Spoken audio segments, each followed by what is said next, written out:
In a dark corner of the world, the mayor of a town dragged two people out of a sealed cellar and handed them over to some other men. One of the men asked for their price, which was 5 silver coins, and with a look of disgust, he bought them, thinking he could just toss them off to someone else. Afterward, the villagers nearby didn't seem to object, as they were just glad that their village was finally rid of those who served evil gods.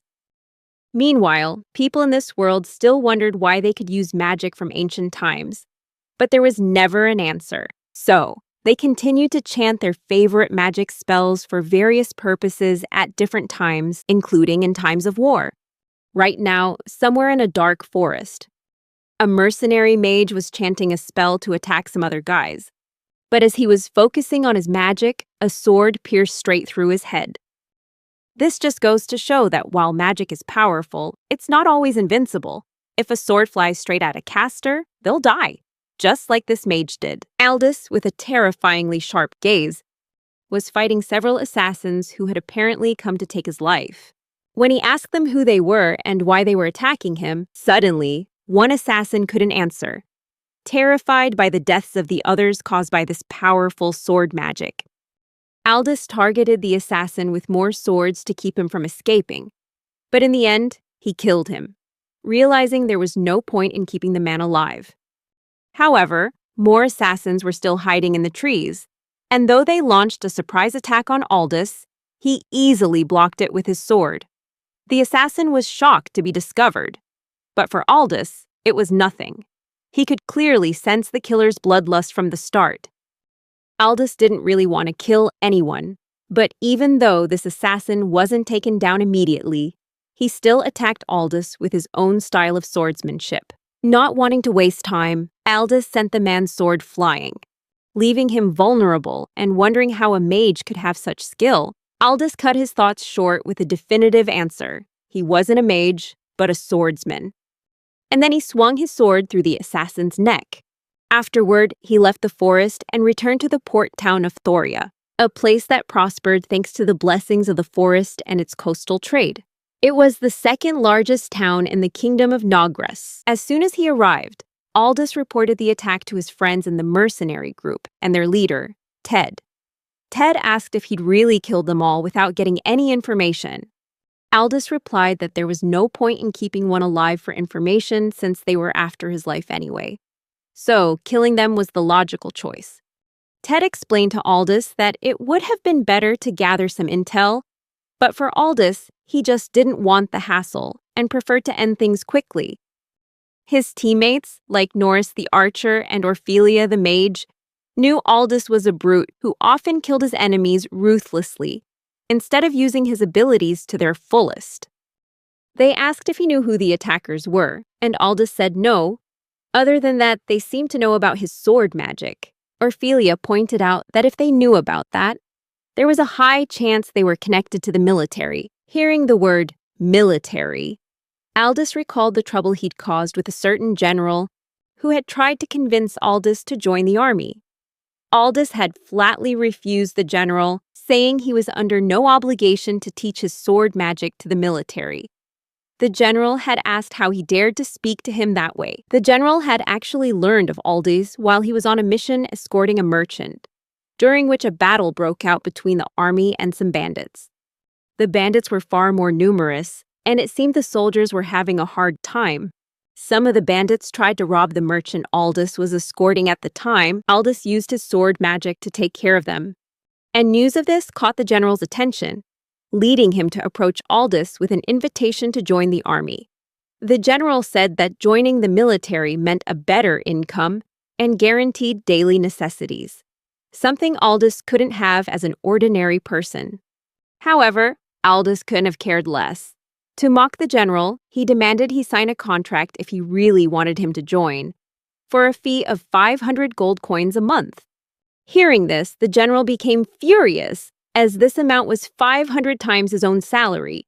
His soldiers advised him to calm down, while Aldous simply walked away and went back to his work instead of wasting any more time there. He figured the general was the one being arrogant towards him, so he refused and also made it clear that his sword magic couldn't be taught to others. Even so, Ophelia said he still shouldn't have rejected the general so rudely by humiliating him in front of everyone like that, which would only make the general hold a grudge against him. Norris laughed and agreed that it was because of things like this that Aldous made more enemies. As usual, Ted told him not to laugh about it, and Ted admitted to Aldous that his strength was indeed terrifying. But he shouldn't be making so many enemies. Aldous understood what Ted meant, and since he was indebted to him and the others, he didn't want to cause them any trouble. So he agreed to be on his best behavior when dealing with the nobles and the church, but they all knew how difficult that would be. Ted bet 3 copper coins that Aldous wouldn't show a shred of discipline. Ophelia joined in, betting 5 copper coins that Aldous would have no discipline due to his awkwardness. Norris immediately bet a whole silver coin on Aldous without even knowing what discipline was. After that, they set off for the Caucasus Forest, located south of Thoria. This forest had been a vital source of fuel, food, and medicinal herbs since ancient times, becoming a pillar that supported the growth of the town of Thoria. However, it was also home to many wild animals and unexplored regions where monsters dwelled. Ted and his party came to this forest on a request to find a good spot for logging. To fulfill this request, they needed to venture into the parts of the forest inhabited by monsters. Ophelia found a spot where they wouldn't run into any problems, as the path seemed to be well maintained and was also close to the main road. She mentioned that the quality of the trees here was also excellent, so they should choose this location. Ted announced to everyone that it was decided, so now they needed to get to work clearing out the monsters in the area, starting by taking out the nearby nest of Twin Blades beasts. He then yelled over to Aldous, telling him to pay more attention. Aldous replied that this was mainly their request, and since he was just tagging along for a bit, it didn't really have much to do with him. Ophelia reminded him that it was never too late to join them, and since they had already teamed up so many times, Aldous was starting to feel like he was part of the group. Aldous said he would think about it, after which Ophelia asked if he still hadn't given up on finding his old companions. Ophelia tried to make him understand that a year had already passed, and if he hadn't found a single clue, she wanted him to realize what that implied. However, Aldous retorted that it had only been a year, which was just a short time to be searching for his friends. Ophelia wished he would just understand, but Aldous remained fixated on his old party. Suddenly, they heard a cry from the distance, echoing and pleading for help. Norris wondered if someone was being attacked nearby, but Ted didn't wait around. He immediately dashed toward the sound of the cry without even thinking about a plan. Ophelia and Norris knew they had to follow Ted, even though it was just like him to always jump in to help people. They all loved that kindness about Ted, so they smiled and followed right behind him. As they went deeper into the forest, they found a large group of bandits who had apparently killed some passing merchants and seized their carriage. They all alerted each other to the bandits, and Ted realized they had arrived too late. Suddenly, the bandits' archers started firing arrows at Ted and the others. Ted moved forward, using his sword and shield to block the arrows. He knew the bandits wouldn't let them go easily, so they engaged in the fight. Norris then asked Aldous to cover him while he fired his arrows, and Aldous used his sword magic to slice through every incoming arrow without fail. Just when the bandits thought they had them cornered, Norris knew exactly who to target, so he took aim at one of the bandits and sent an arrow into his chest. Ophelia asked Ted for the signal to use her magic, but Ted replied that it wasn't the right time yet. Meanwhile, on the bandits' side, their leader was getting desperate, ordering everyone to charge and take out the archer and the wizard, referring to Aldous. Aldous took that personally, and just to let the bandits know he wasn't a wizard, he threw several swords behind the bandits and used his sword magic to run one of them through the head. However, it didn't stop there, as he manipulated that same sword to swing around, slashing the necks of the other bandits. Meanwhile, Ted was fighting the bandit leader head-on. The leader was busy fighting Ted, but when he thought about sending his other men to attack the archer and the wizard, he realized all of them were already dead. He was stunned to see how they had been killed. Ted told him he was the last one standing, and then finished the leader off. Afterward, They checked the bodies of the dead merchants along with the group that was supposed to be protecting them. Norris noted there was nothing more they could do, so they should just take what they could and head back. Ted agreed and told them to avoid carrying anything too heavy. Norris told Aldous to come with him to check the carriage, but when he got there, expecting to find some jewels or treasure, he was shocked by what he saw inside the carriage. Aldous asked him what was wrong. Then Norris stepped out, and Aldous went to check the carriage himself. When he looked inside, he saw two little girls chained by their hands and feet with haunted looks in their eyes. Ted got the children out, feeling bewildered by the scene, because this had made their situation even more complicated. Aldous thought they might be child slaves, so he suggested to Ted that they should take the children back to town. Ted exclaimed that he needed to think about what to do, because not only were these children slaves, but they were also twins, which made things even worse. Aldous asked them what object slaves were, which surprised everyone. Ted asked him if he really didn't know what that meant. Norris laughed because he had also found all of this strange at first. Then Norris explained that object slaves were essentially people bought and sold for money. They could be anyone, from children sold by their parents to criminals or prisoners of war, and the shackles on them restricted their freedom. They also had no legal protection, as they were considered objects. Aldous asked if they were any different from regular slaves, and Norris replied that slaves were still considered human, whereas object slaves were seen as complete objects. They could be treated however their master wished, like having their limbs cut off or anything else, including taking their lives. Norris said that if a person mistreated their slave, their reputation would suffer, but if they mistreated an object slave, people would simply say they were managing their product poorly. In a way, object slaves didn't even have the right to wear clothes.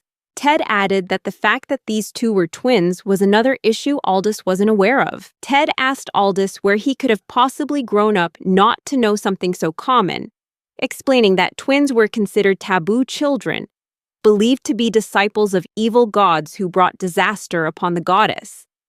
Aldous knew this didn't make much sense, as Orphelia had informed him that the goddess was known as the greatest being in this world, the creator of the earth who loved life. However, during the previous war in the divine realm, an evil god named Grace had confronted the goddess, and the ones who had wounded the goddess were vanguards known as the two demons. Aldous's expression changed slightly upon hearing about the two demons. Ted then told him not to make such a scary face, thinking Aldous might hate the goddess. But putting that aside, Orphelia said that the church considered all twins to carry an unforgivable sin. Aldous asked her if she believed in such a story, and she replied that as far as she was concerned, it was just a myth. But regardless, life here was truly harsh for any pair of twins. Finally, as night approached, they decided to take the twins with them, a decision made mostly by Aldous. Ted said that was probably for the best, as he hadn't wanted to leave them there alone either. However, Ted also mentioned that if these kids were normal, they could sell them in town, but since they were twins, no one would want to buy them, as twins were usually discarded at birth. Aldous asked what would happen to the children if they couldn't find a buyer, and they answered that unsold goods would be killed. Or at the very least, whatever happened to them wouldn't be good. Aldous insisted on an example, making everyone realize that he was planning to take the twins with him. Norris replied that, first of all, the children wouldn't be treated well at all. Not only that, but with the shackles on their legs, they couldn't even walk properly. Aldous figured if that was the problem, he approached the children and used 3 spells derived from formula analysis: disarm trap, remove shackles, and synchronized power release on all of the chains. Then, Orphelia ran over worriedly, calling Aldous's name to tell him that the shackles of object slaves couldn't be removed so easily because the shackles were all linked together. They were set up so that if one was removed, the others would burst into flames. But by the time her explanation reached Aldous, he had already removed all the shackles from the twins' hands and feet. Everyone was stunned by the sight, while Aldous acted as if it was no big deal. He explained he had removed all three at the same time to ensure they wouldn't activate. Ted and Norris started laughing at yet another one of Aldous' strange actions. Meanwhile, Ophelia shouted, asking how that was possible. She demanded that Aldous explain how he did it, and he replied that he simply released them all at once. She said that casting multiple spells at once was impossible, especially without any incantations. Aldous asked Ophelia why she thought incantations were necessary to use magic, since it was much more flexible not to have to use such roundabout methods. Aldous then stood up and declared that he would be taking the twins with him, and that he himself would be responsible for them. Ted and Norris asked if he was serious, while Aldous said he would give up his share of the goods from the cart in exchange for this. Ted tried to get him to reconsider, since there was nothing in it for him. Aldous admitted that it was true he gained nothing from this. But if what Ophelia had said earlier was correct, he felt it would be too irresponsible to abandon these children. Ted told him to do as he pleased, adding that it wasn't so bad, since he hadn't wanted to abandon the children either. Aldous apologized for the trouble, and he also assured the twins that he would never leave these collars on them again. After that, he went to sleep, while the twins wondered what was happening, since this was something that had never happened to them before. The next day, they left to return to town, and on the way, Aldous told Ophelia that using incantations to summon magic was just a misunderstanding on the part of the mages. He used the example of a swordsman who doesn't need to shout to use his techniques. Ophelia said that magic is completely different from swordsmanship. Aldous asked if that were the case, why their bodies moved at will without any chanting or processing. She couldn't argue with that, while Ted added that this was interesting, since no one had ever really questioned why their bodies could move at will before. Norris asked if this meant that using magic was as easy for Aldous as walking was for them, to which Aldous replied that it was pretty accurate. Ophelia still wasn't used to it, as using 4 different spells at once was still difficult to pull off. Norris said they should try to get Aldous into their party, because letting someone as unusual as him get away would be a waste. Ted also said he'd welcome it with open arms. Aldous simply replied that he'd think about it. Ted asked everyone not to let anyone know about the 2 children, as it could attract more trouble for them. Aldous remembered that he still had to take care of the 2 kids, as they were still scared and clinging to each other. Aldous gave them some children's dresses he found in the carriage. Although there was still a lot of uncertainty, it wasn't long before the gates of Thoria town came into view. However, when the guards at the gate saw the 2 children, their reaction was anything but normal. Instead, they looked angry. Norris approached the guards and asked them not to look at the 2 children so angrily, as they were only escorting them. But the guards insisted that bringing twins into the town would cause chaos. Inside the town, Norris went up to the guards and discreetly slipped some money into their hands. The guards understood the meaning behind it, and the guards told them not to cause any trouble inside. With that taken care of, Aldous was able to enter the town with the 2 children. As they entered, Norris called out to Aldous, asking him to pay him back the money he used for the guards. Norris warned Aldous again that he needed to be more careful when he was with the 2 children and to try not to make any more enemies. Aldous thanked him for his help, and Ted replied that it was nothing to worry about. They would now head back to report their findings. Ophelia told Aldous that if he needed help with anything that required a woman's touch, she would help as much as she could. After that, they left, and now Aldous thought he should head back to the inn where he usually stayed, hoping they would have enough room for the 2 children. Suddenly, Aldous heard a man shout upon seeing the twins. When everyone else noticed, they started asking why there were twins in this town. They called it a disgusting sight, and as night fell, Aldous was forced to keep moving from one inn to another. He hadn't expected things to be this bad, because when he returned to his inn, the owner kicked him out just for having the 2 children with him. She didn't want to keep them, even though Aldous offered to pay for them. She acted as if Aldous had some kind of grudge against her, bringing twins to her establishment. Everywhere he went, people seemed to have a grudge against twins, which was worse than Aldous had imagined. He looked at the 2 children, saw that they looked like they couldn't take any more of this hatred, and thought he needed to do something quickly. Then a girl called out to him and asked if he was looking for a place to stay. If so, she invited him to stay at her inn. Aldous replied that he'd be glad to stay, but the more important question was whether the 2 children with him could come along. The girl initially said that bringing children wasn't a problem. But when she realized they were actually twins, she was taken aback for a moment. After a while, Aldous entered the room with food in his hands, remembering how the girl had let him stay, albeit at double the normal price. At least she wasn't a bad person. Now, Aldous placed the food on the table and told the 2 children to come eat before it got cold. But Aldous noticed that while he was eating, the 2 children didn't seem to be coming over to eat. So he finished his own meal and went to bed, leaving the food on the table. After a few hours, Aldous couldn't sleep because he was worried about the 2 children. He got up to check if they had fallen asleep without eating, but luckily, the plates on the table were clean, meaning the children had eaten. After going back to bed, Aldous wondered if perhaps they couldn't eat properly when someone was staring at them. He then noticed that the 2 children were shivering from the cold and were still huddled closely together. Aldous couldn't help but imagine what kind of treatment they had endured up until now.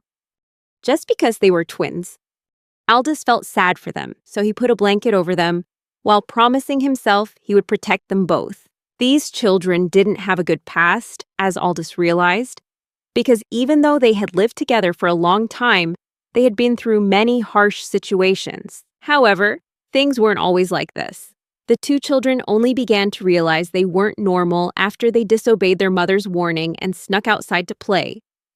When people saw them, they started throwing stones at them, and they realized that because of their very existence as twins, they were despised by everyone. Their parents cried when they found out and held the 2 children tightly, apologizing to them.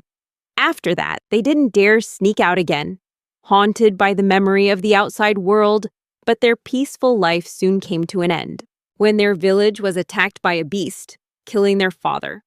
As for their mother, she did her best to raise the 2 children alone, and in the process she overworked herself until she fell gravely ill and passed away half a year later.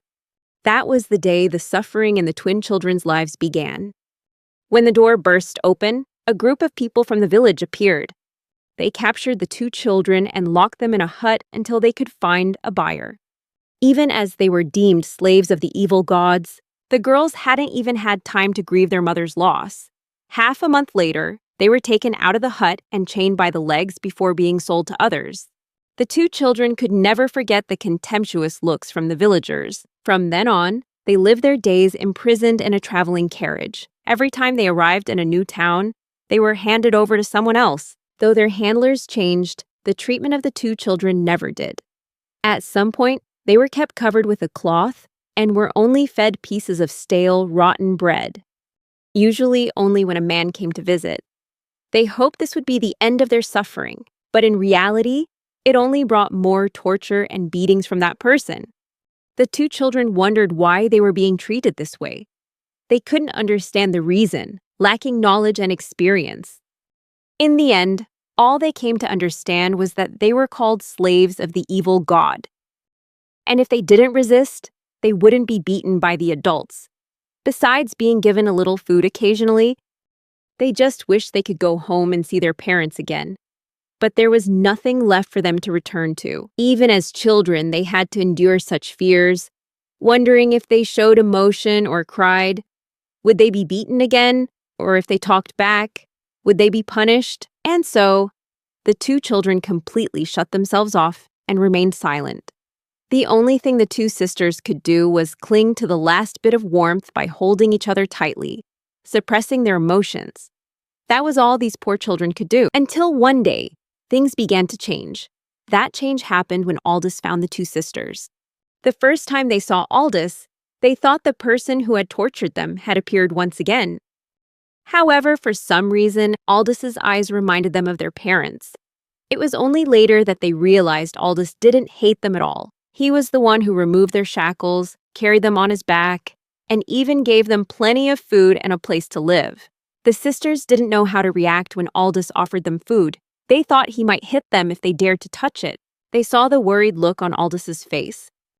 And when he went to bed without clearing the table, the two sisters began to eat. That was the first day they were able to sleep soundly, freed from the pain of hunger. The two sisters' lives were still filled with anxiety, but this was just the beginning of an interesting life for the boy and the two sisters. From their perspective, the boy would go out in the morning and return in the evening. He told them to sit and eat with him, but the two sisters were still too afraid to move. Even so, they loved living in a warm room where they could eat their fill without anything scary or painful happening to them. It was like a dream come true. The only time the two sisters felt scared was when they had to leave the room to use the toilet. And other people saw them. The sisters overheard people telling each other they should avoid being seen together. But since they were each other's only family and ally, they couldn't bear to be separated, even for a moment. Now, on this particular night, Aldous brought food for the two sisters as usual, and the two sisters sat in a corner. He thought that nothing would be different from any other day if he didn't do something about the situation. So, Aldous went and sat down next to the two sisters. He took some food and told one of the sisters to open her mouth. The girl hesitated, but when she saw the kind smile on his face, she opened her mouth for Aldous to feed her. She enjoyed eating the food while Aldous fed her younger sister with a spoon. He told them to take their time eating, and then realized the two sisters were actually crying.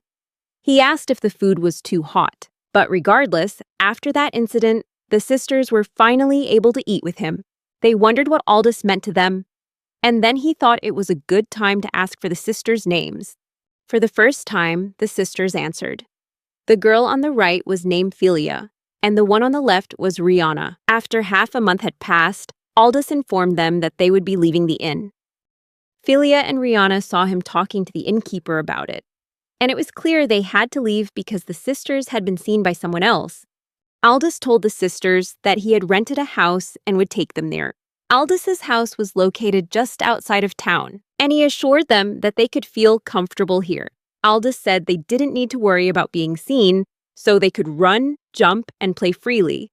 When asked, the two sisters expressed that they liked this place more. After moving into the new house, the sisters became less anxious, but they still couldn't talk comfortably with Aldous. Trouble struck one day when Aldous returned home, and was surprised to find Rihanna wasn't well. They tried to wake her and ask what was wrong. After putting Rihanna in bed and checking on her, Aldous discovered she had a fever. Aldous hoped that Rihanna's condition wasn't serious. And while he couldn't rely on the healers from the church or Ted's group who were away on a mission, he knew he had to do something himself. Philia begged Aldous to do something to help Rihanna's condition, or else she would die. Seeing her worried expression, Aldous thought hard until he remembered someone once told him you could bring down a fever by cooling the person's head. Aldous got a damp cloth and placed it on Rihanna's head, then mixed some medicine into a rice ball and slowly fed it to her. Philia wondered why Aldous was doing so much for them, and seeing her nervous expression, he asked her what was wrong. Philia couldn't stop herself from asking why Aldous treated them so kindly, even though they were servants of the evil god. She told him she had heard from everyone that they were enemies of the goddess, and that anyone who treated them kindly would be cursed. She couldn't control her trembling, as she hadn't dared to ask anything of her own free will in a long time. Aldous felt responsible and told her that he knew Philia and Rihanna were not servants of the evil god. Philia didn't expect that answer, as he sat down and told her that everyone had been deceived by the goddess, and that she was just a normal human being like everyone else. He explained that the reason her parents had treated them kindly was because they also knew the truth, that she and Rihanna weren't servants of the evil god, but their own children. Philia recalled that her mother had cried before, and that was probably the reason why. Aldous assured her that he knew that too, so he would do everything to protect both girls. He didn't want Philia to call herself a servant of the evil god anymore, because she and Rihanna had never done anything wrong. Philia and Rihanna cried with relief that day, and Aldous grew closer to the two girls. The next day, Rihanna's fever had gone down, but then Philia came down with a fever. During this time, Aldous stayed by their side until they had fully recovered. He felt glad because this time, the two sisters were able to sleep more peacefully than ever before. Meanwhile, on some plains, a woman stood on a path that people often traveled. She had a strong feeling that what she was looking for would soon appear here, so she decided to stay in that spot. Back at Aldous' house, he was now used to being welcomed by the girls whenever he came home. They would often ask for food when they were hungry. He would then tell them he'd prepare food right away, and he'd start peeling apples. The girls were always by his side as if he were their safe place. At night, Aldous would often read them stories until they fell asleep. But whenever Aldous went back to his bed and lay down, he'd find the girls right beside him. The next day, he brought them some grilled meat skewers, and it was the first time the girls had ever tasted this dish. They eagerly chewed on the grilled skewers, and when Aldous asked if they liked the food, they showed their delight with smiles on their faces. For Aldous, it felt like it had been a very long time since he'd been able to experience such peaceful moments. However, he still ran into some problems. As Ted and the others came to Aldous' house to ask if he was going to start working again, Aldous reminded Ted not to get near the children with his scary face. While Ted's concern came from the fact that Aldous had been turning down all recent job offers, as if he didn't want to make money anymore. They were worried about him, but at the same time, they were happy to see that Aldous seemed to be getting along with the girls. Norris asked if Aldous was okay and suggested he should start working again, while also bringing him some interesting information. Norris asked Aldous if he had heard about the beautiful woman who had appeared on the main road. Aldous knew nothing about it, while rumors had already spread throughout the town of Thoria. When someone travels from Thoria to the capital, about half a day later, they'll come across a young woman standing there all alone. It's said that she's challenged every mercenary who passes by, and without a doubt, has defeated them all. Aldous asked if she was a bandit, but Norris replied that the woman doesn't take anything. Even when she challenges people, no one has actually died or been injured. If people refuse the challenge, she just lets them pass. Norris said she's very strong, but seems to be a harmless eccentric. And aside from a few people, no one sees her as a problem. Aldous asked why some people found it to be a problem, and Norris answered that it was because of their pride. If they let an oddball like that exist, they wouldn't be able to walk with their heads held high. Aldous understood that the client was the Lord of Thoria. And while the woman on the road refused to give her name or any information, the request from the Lord was to negotiate with her and bring her to his mansion. Aldous asked why the Lord would want to hire mercenaries when he could just assign his own soldiers. Norris said that the Lord might not want to send his own envoys, or had already been rejected before. The reward for this request is 2 gold coins. Aldous said that was too little for 4 people, but the others replied that they were actually handling other requests and were giving this one to Aldous because they thought it would be good for him. Philia and Rihanna asked if he was going out. Aldous asked them in return if they could stay home and wait for him. He assured them that he would be back and told them not to worry. After that, he left and headed straight for the requested location at an incredible speed. He figured it would normally take about 2 hours to get there. But to get there faster, he used flight magic while pretending to run, so that others wouldn't find him strange. Because in this world, using flight magic or nonverbal spells was something out of the ordinary. Meanwhile, some random mercenaries were being defeated one after another, leaving the onlookers shocked to see the woman take down 10 men with ease. At that moment, Aldous arrived and quickly came to a stop. Before Aldous could get any closer to the others, the woman was a little disappointed that she couldn't find anyone who could last against her for even 10 seconds.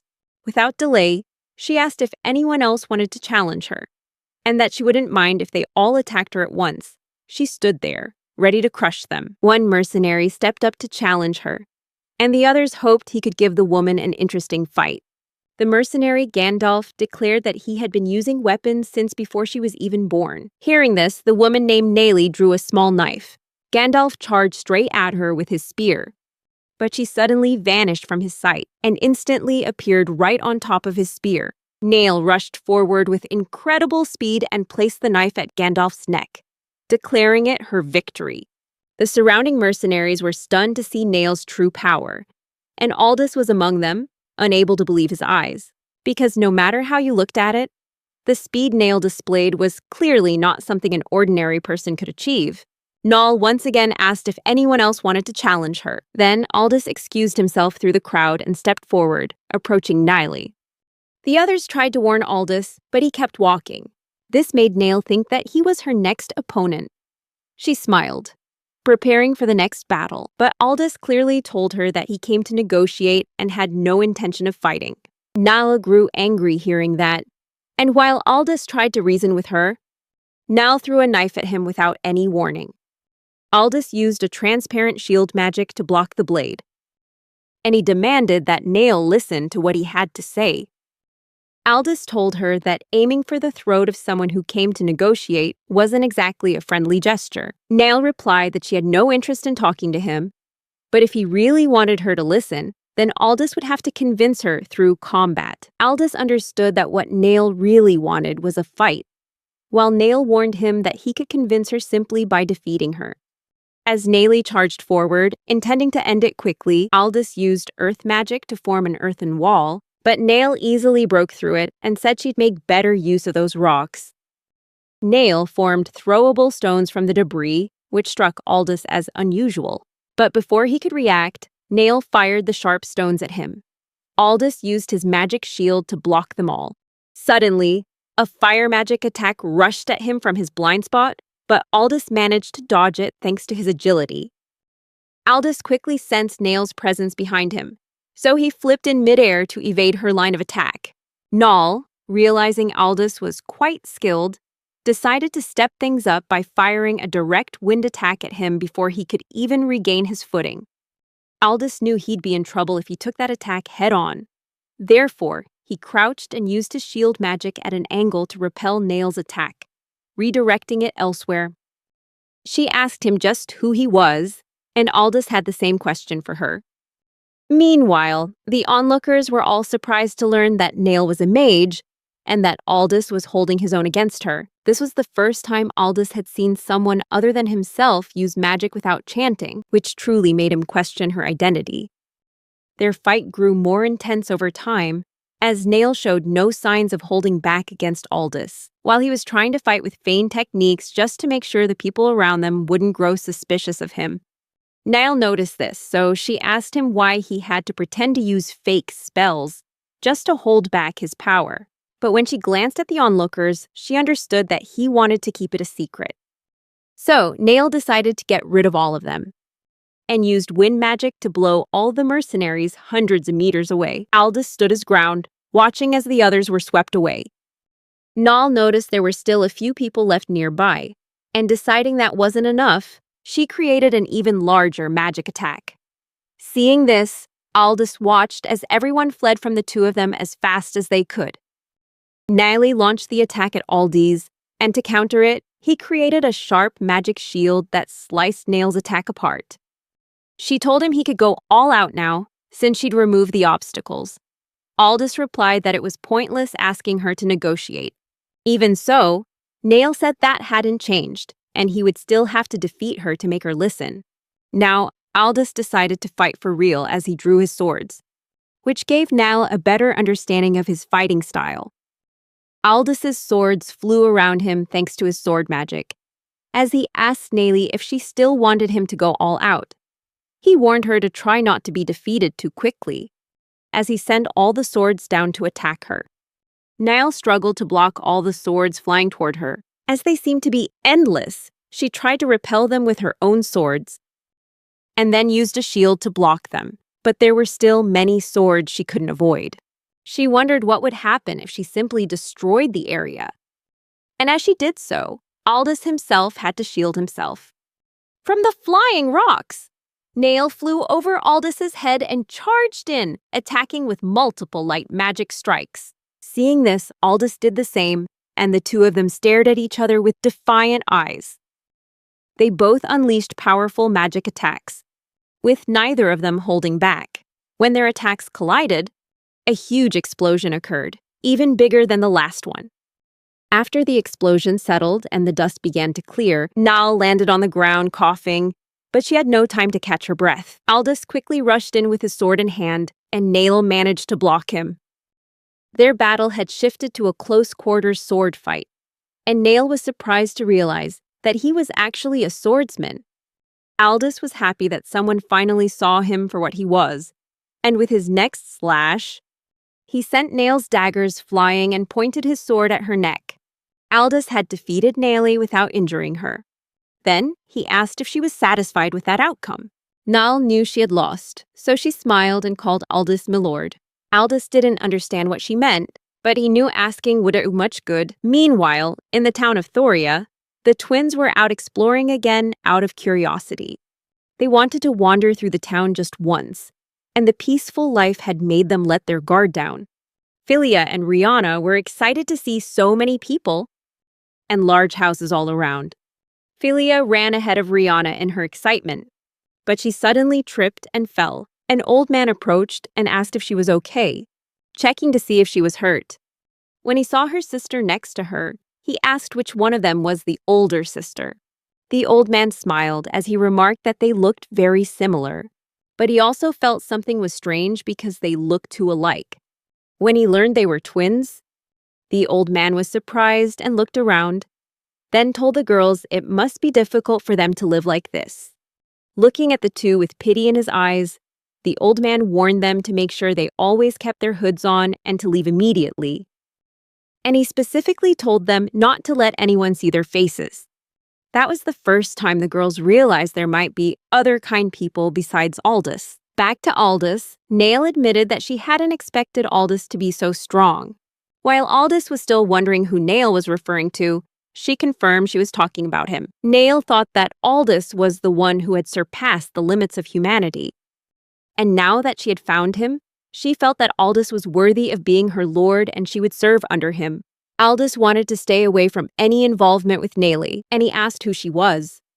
He also pointed out that her power was similar to his. He asked Nail if she was like him. Nail replied that she didn't understand what he meant, which made Aldous feel like she was dodging his question. Nail told him she was just his faithful servant, nothing more, nothing less. She assured Aldous that she would always answer his summons, but that only made him feel like she was more trouble than anything else. Aldous repeated that he only came here to ask her to visit the Lord of Thoria. Nail replied that if it was an order, she would agree. Aldous realized there were many things he needed to discuss with her, but this request was the top priority for now. Nail said she would first repair the damage caused by their fight. She used her magic to fill in all the holes, restoring everything to how it was before. The surrounding landscape looked as if no battle had ever taken place. Witnessing her skill, Aldous realized he could do the same. But for someone other than himself to be able to do this without an incantation was bizarre. Nail told Aldous that the job was complete. Afterward, Aldous kept his guard up around her, until he led her to Lord Thoria's mansion. The guard at the gate confirmed that she was the one who had been described, so he agreed to let her in, and Aldous no longer needed to accompany her. The soldier gave Aldous his reward. However, Nail was not happy to see that her master was not going with her. Aldous explained that his only task was to bring her here. Nail didn't want to go to a place that had nothing to do with her lord, so she refused to go, as she didn't care about this place or even Lord Thoria. Aldous had to ask her to wait. Nail said that if this was an order, she would have no problem obeying, so she asked him to confirm if it was indeed an order. Aldous was confused for a moment, then figured if all it took was an order to get her to listen, he would do it. Aldous told her it was an order and requested that Nail meet with the Lord. Nail followed his command and immediately agreed. After that, she headed to the mansion alone. While heading back to town, Aldous thought about how truly vast the world was, since he had never met anyone who could fight on his level like Nail. Meeting her was a first, and there was always a chance someone stronger than her existed somewhere. Someone Aldous had yet to encounter. However, he wanted to look after himself, because there were now people he needed to care for. Aldous returned home and, as usual, was warmly welcomed by Philia and Rihanna. The girls told him that they had made their own lunch today and brought him some sandwiches. Aldous was happy to see their smiling faces, so he told them they should all eat together. Suddenly, there was a knock at the door, and he told the two of them to quickly hide. When he opened the door, Aldous saw Nail and asked her why she was here. Nail announced that she had come to report the completion of his order. Aldous wondered what she was talking about, until she reminded him about meeting the Lord. Aldous then remembered that had happened. Not wanting to waste any more time with her, he said goodbye and tried to close the door. But Nail stuck her foot in the doorway and asked if there were any other orders. Aldous continued to refuse her, but she stood her ground, insistent on protecting him from inside. Aldous thought that Nail was trying to get him to rent a room to her. He told her that if she was short on money, he would pay for her to stay at an inn. Nail insisted she wasn't lacking money. She simply wanted to be by his side in case of an emergency. Aldous shut the door, not wanting to let Nail in the house because of the girls. Nail said that she would stay outside the door and keep watch. And so she stood there, while Aldous later learned that Nail had been incredibly rude to Lord Thoria, refusing challenges from the soldiers who wanted to verify her strength. Nail had also refused the Lord's offer to become his personal bodyguard, and her rude attitude had earned her their animosity. Although Aldous had returned to his peaceful life, the next morning, he was preparing breakfast for the girls. Philia quickly sat down and began to eat in a hurry, but she burned her tongue on the hot food. Aldous reminded her to eat slowly like Rihanna, and as he looked closely at her, he imagined she was eating just like a squirrel. Their peaceful breakfast went on without a hitch, except for one thing. Niall was still standing outside their house. Philia asked him if that white-haired woman was still outside, and he told the girls to be careful not to let her see them. Aldous was still wary of how Nail addressed him, but regardless, Niall always stood guard at the gate, and whenever Aldous went out, she would follow, sometimes even helping him with his hunts and other tasks. She made his hunts more efficient, and even though he barely knew her, she was reliable. Gradually, a strange sense of trust was established between them, and Aldous wondered if it was really okay to let things go on like this. Then, it started to rain, and Aldous saw the girls looking out the window, worried about Nail getting wet outside. Nail didn't leave her post to stand guard for her master, and the girls were concerned that she didn't have a home or a bed to rest in. Aldous was also shocked to see that she didn't take a break even on rainy days like this. Then, the girls came and handed him a towel to give to Naily, because she must be cold, and being cold is hard, just like not having a home is. Aldous couldn't help but go along with what the kind-hearted girls wanted, so he understood and told them to go back to the room in the back. Then Aldous went to Nail, and she greeted him good morning. He told her she should stay in the inn on rainy days like this, or it would make people think he was bullying her. Nail assured him that she would be fine, but Aldous insisted that wasn't how it looked. That was why he came here. But she still didn't budge, so Aldous told her to wait and offered her the use of the towel in his hand. Nail expressed her gratitude for his concern, then she took off her hood and dried herself with the towel. Nail was truly beautiful. No one could take their eyes off her, not even with a casual glance. Aldous knew that, but he wanted to stand his ground for the girls' sake. Then Nail said that she wanted him to thank the girls in the house as well. Aldous was quickly on his guard as he asked her how she knew about the girls. Nail replied that he was too naive, but Aldous wanted to know how she could have known they were twins. Nail said she could sense their magical power, from which it was clear they were twins because they had the same magical shape and color. Aldous was wary again, remembering that he still knew nothing about this woman's identity or purpose, but she didn't seem hostile towards him. He wasn't sure if it was safe to reveal anything about the girls to her. But now that she knew, Aldous asked her about her thoughts on the being known as the goddess. Niall didn't want to answer such abstract questions, but her answer was simple. She didn't care about the way of thinking of someone who didn't even exist. Niall didn't believe the goddess existed, and Aldous never expected that someone in this world would think that way. Nail added that the same could be said for other deities, because there are no gods in heaven or on earth. If there were a god, they would be too far away for a human to care about, as they are beyond their reach. Aldous was amazed by her words. Even though this was a world where the goddess and her messengers intervened, he said that if she were right, then what did the church believe in? She replied that that was something only they would know, as she had no knowledge of people she'd never met. They both knew that the gods hated twins, but out of 100 pregnant women, there would be at least one set of twins. It's a natural phenomenon, whether gods exist or not, so hating people just because they're twins is truly foolish.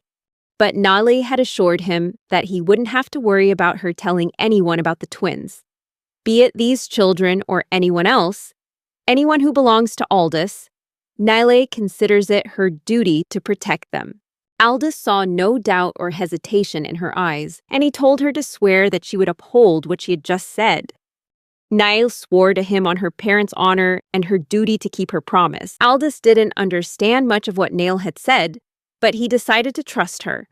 That day, Aldous gained a mysterious yet powerful ally by his side.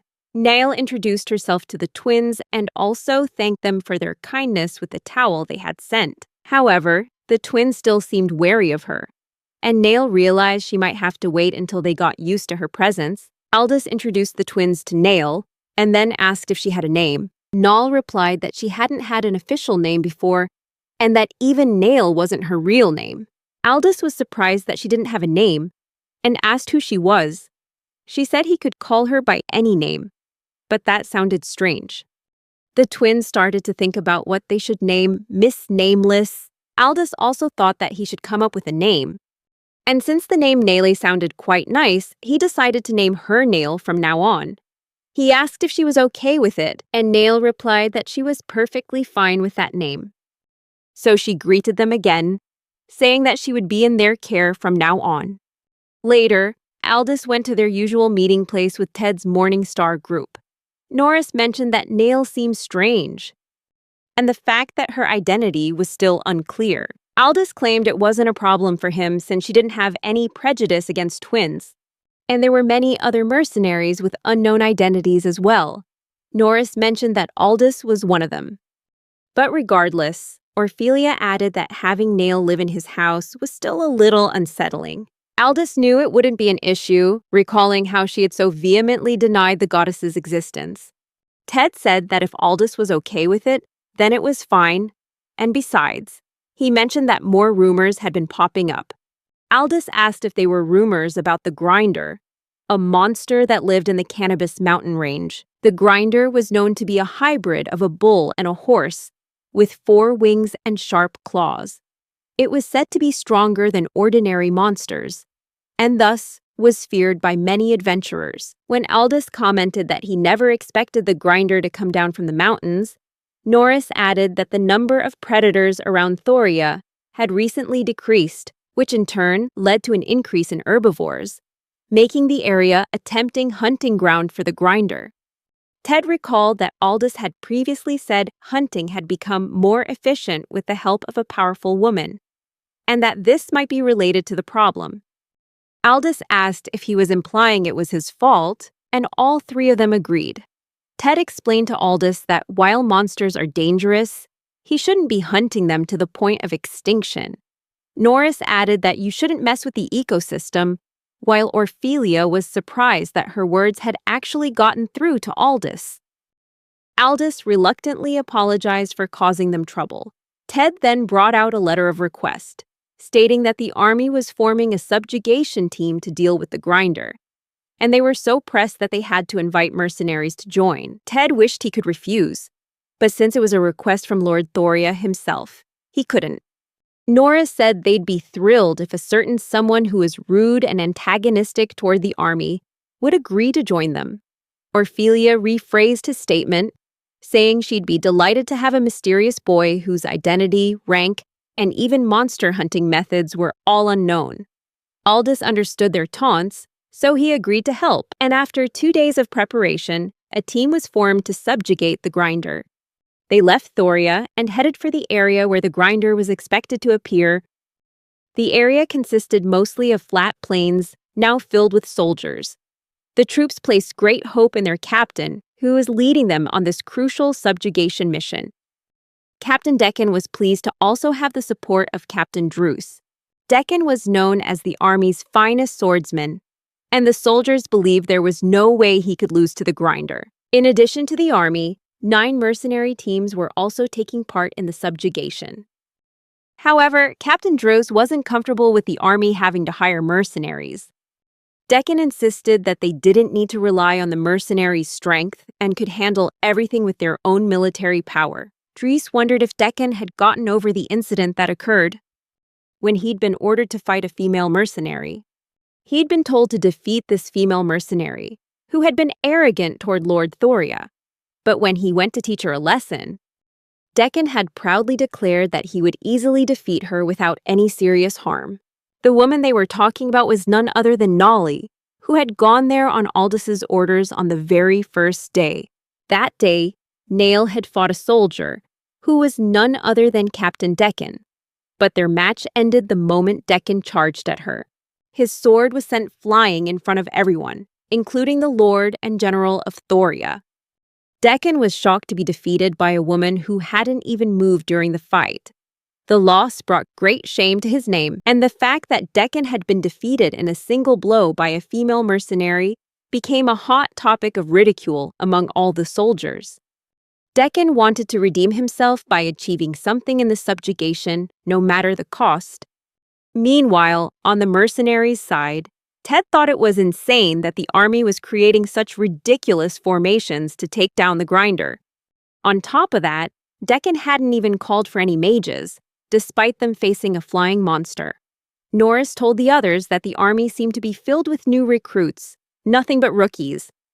Aldous, as mentioned, had joined the subjugation, and his attendant, Nail, also arrived after scouting the area, reporting to her master Aldous that she hadn't seen any monsters, let alone the grinder, in the vicinity. Norris asked if she was serious about calling Aldous her master, which made her furious. Ted told them it was time for lunch, while Ophelia was the only one unfazed by the sight of Nail flying around. Before they started their lunch in the field under the fine weather, Ted mentioned that beast kings often appeared in these parts. Nail then chimed in that she and Aldous had hunted about 50 beasts recently. Aldous gestured for her to be quiet, but Ted didn't find that unusual. He asked Nayli if she wanted to join their party, seeing as she was so talented. Nayli replied that if Aldous chose to go with them, she would follow. Ted started to relax a bit, since sitting around like this wasn't half bad, and they rarely got a break from work. Ophelia remarked on how nice the weather was. While Ted was feeling content with the gentle breeze and the shadow of a bird in the sky, but suddenly, he realized that the shadow wasn't from a bird, but from something enormous. It wasn't some monstrous bird or anything of the sort. Nail immediately told them that it was the grinder. Ted immediately told Norris to send up a smoke signal. And the grinder seemed to be heading in a different direction, toward where the main forces were stationed. Aldous and Nail decided to give chase. Both of them rushed towards the grinder, trying to minimize casualties. But when they arrived, Aldous' worst fears were realized. The grinder stood over the bodies of fallen soldiers. The survivors were wounded and screaming for help, but the grinder was about to attack them. A warrior threw a knife at the grinder, but it only caused a minor wound. Meanwhile, Aldous prepared a magical attack, performing a mock incantation, so the soldiers wouldn't notice. He launched a fire spell at the grinder, but it dodged by soaring into the air. The grinder suddenly unleashed a magical attack of its own, but Nail managed to block it just in time with his shield. Aldous knew he couldn't use his sword magic in front of the soldiers, and the grinder started to fly away, heading towards the rest of the army. When Captain Drews stopped Aldous and demanded he use magic to heal the wounded, Aldous refused, saying he didn't have healing abilities. Drews insisted he provide medicine or anything else, anything but let them leave, as he didn't think Aldous could catch a flying target. Aldous knew it was possible for him, but he couldn't do it with so many people around. Meanwhile, smoke signals began to rise from where the other squads were gathered. Captain Deccan warned the other soldiers, thinking that 30 men together would have no problem, and he was eager to be the one to defeat the grinder, no matter what. Then, a soldier reported the silhouette of something flying towards them. It was the ferocious grinder, and Deccan was thrilled to see it had finally arrived.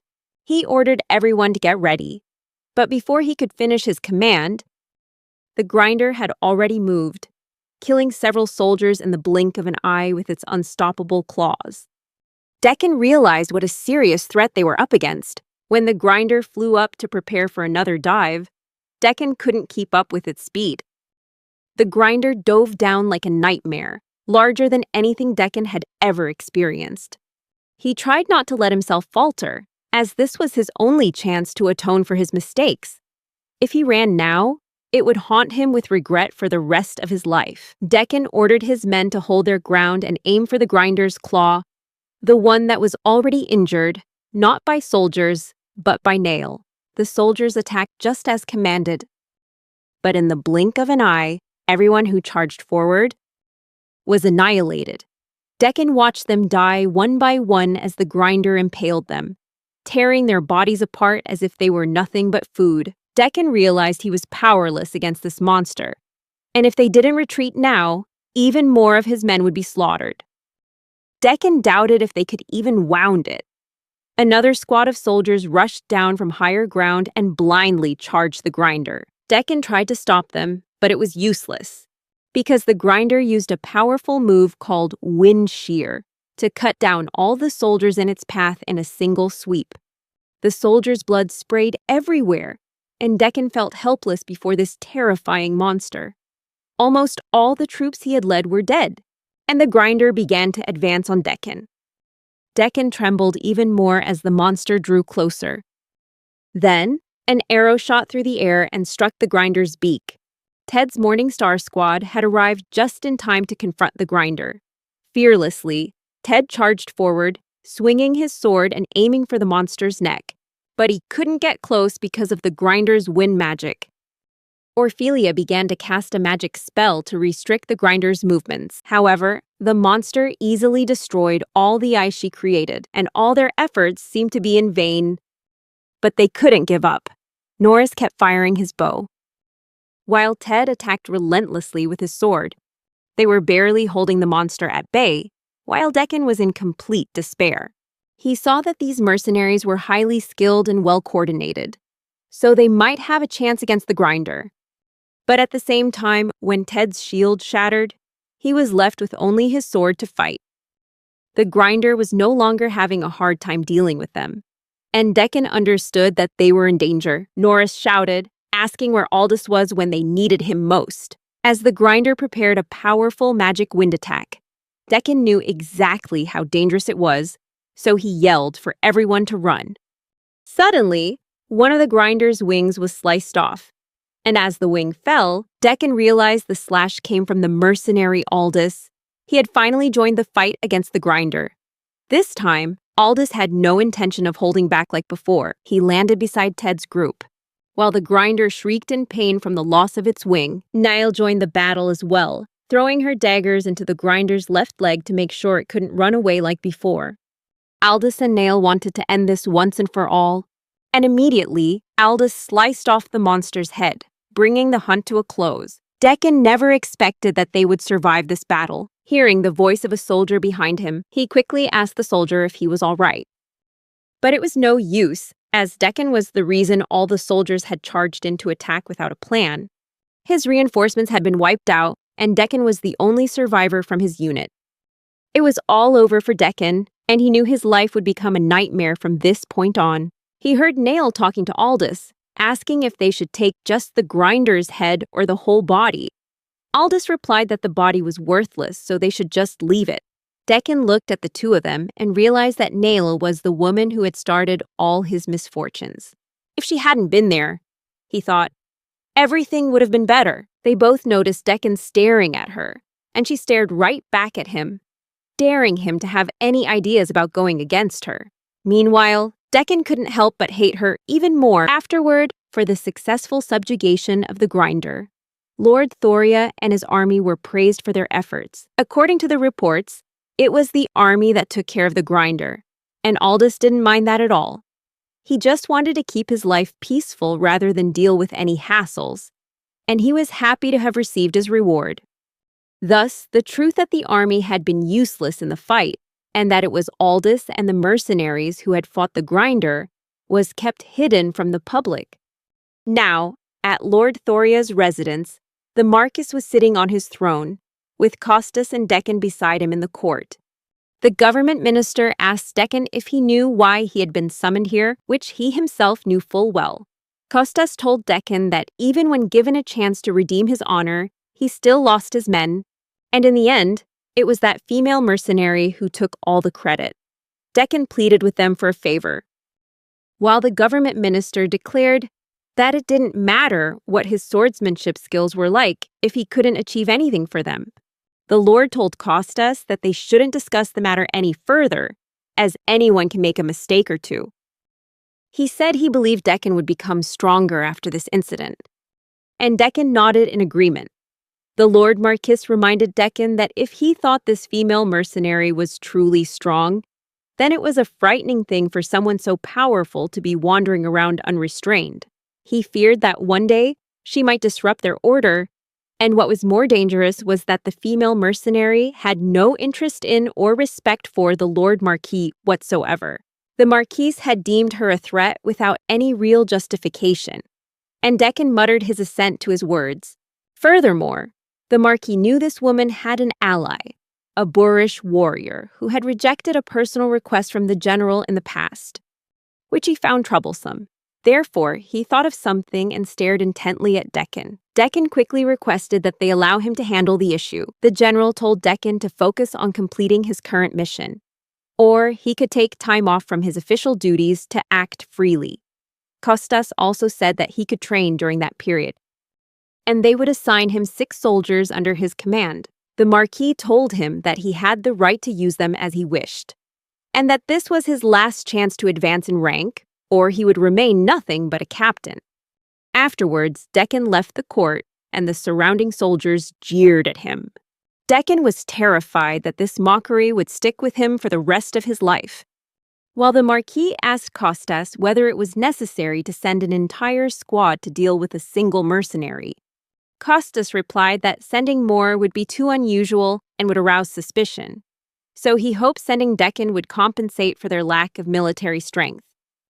He remembered that the fortress he had sent Deccan to was currently vacant and could be used for training purposes. Costas's plan was to actually use Deccan to deal with Aldous and Nail, and if he failed, they would deny any connection between Deccan and Lord Marquis. So, it was best for Deccan to get a positive result, or he could be in deep trouble.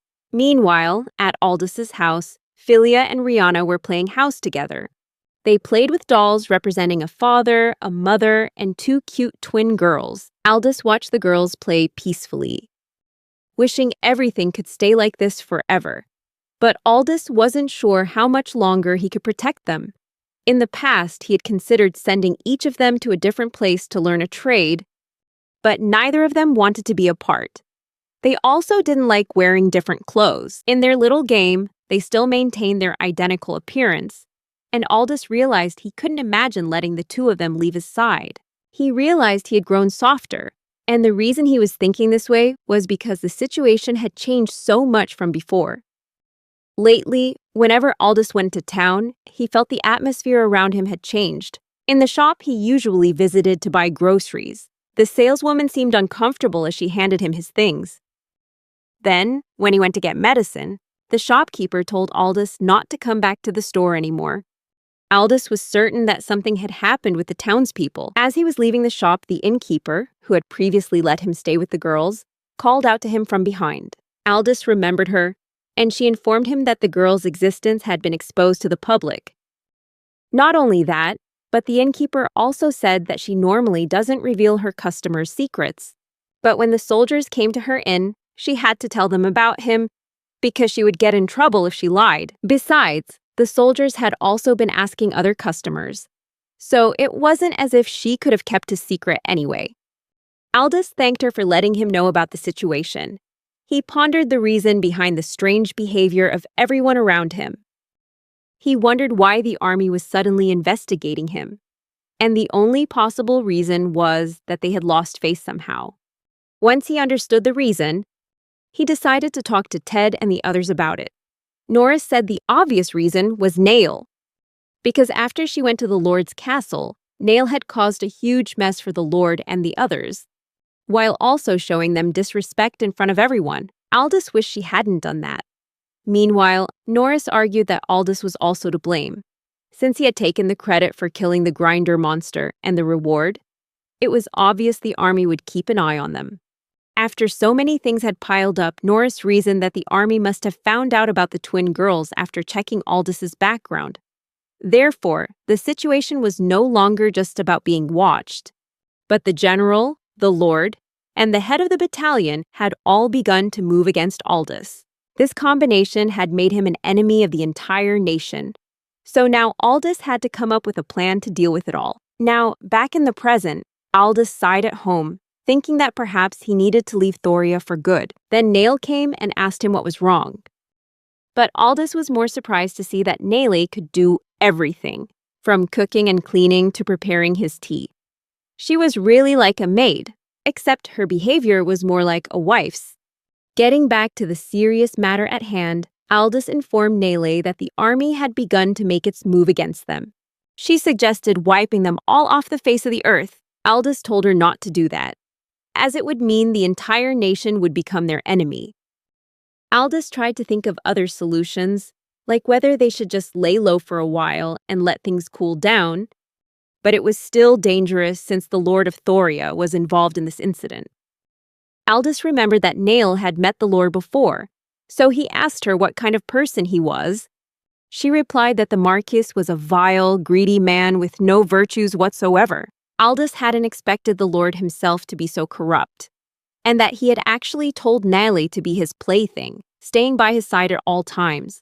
Aldous asked about the general, and she replied that he was a mongrel who only knew how to bark orders, no different from a stray dog. Aldous understood completely. She was right about the general. Thinking about a solution, he told Nayle to be ready to leave Thoria at a moment's notice. That night, Philia asked Aldous about the strange, wall-like thing outside. He answered that it was a barrier to keep hostile people away, and that it wouldn't draw attention from the outside when he left. While Nail was taking care of the shopping, Aldous had fallen asleep after overthinking everything. The twin sisters noticed he'd been sleeping a lot lately and felt a little worried, so they decided to go out and head towards town.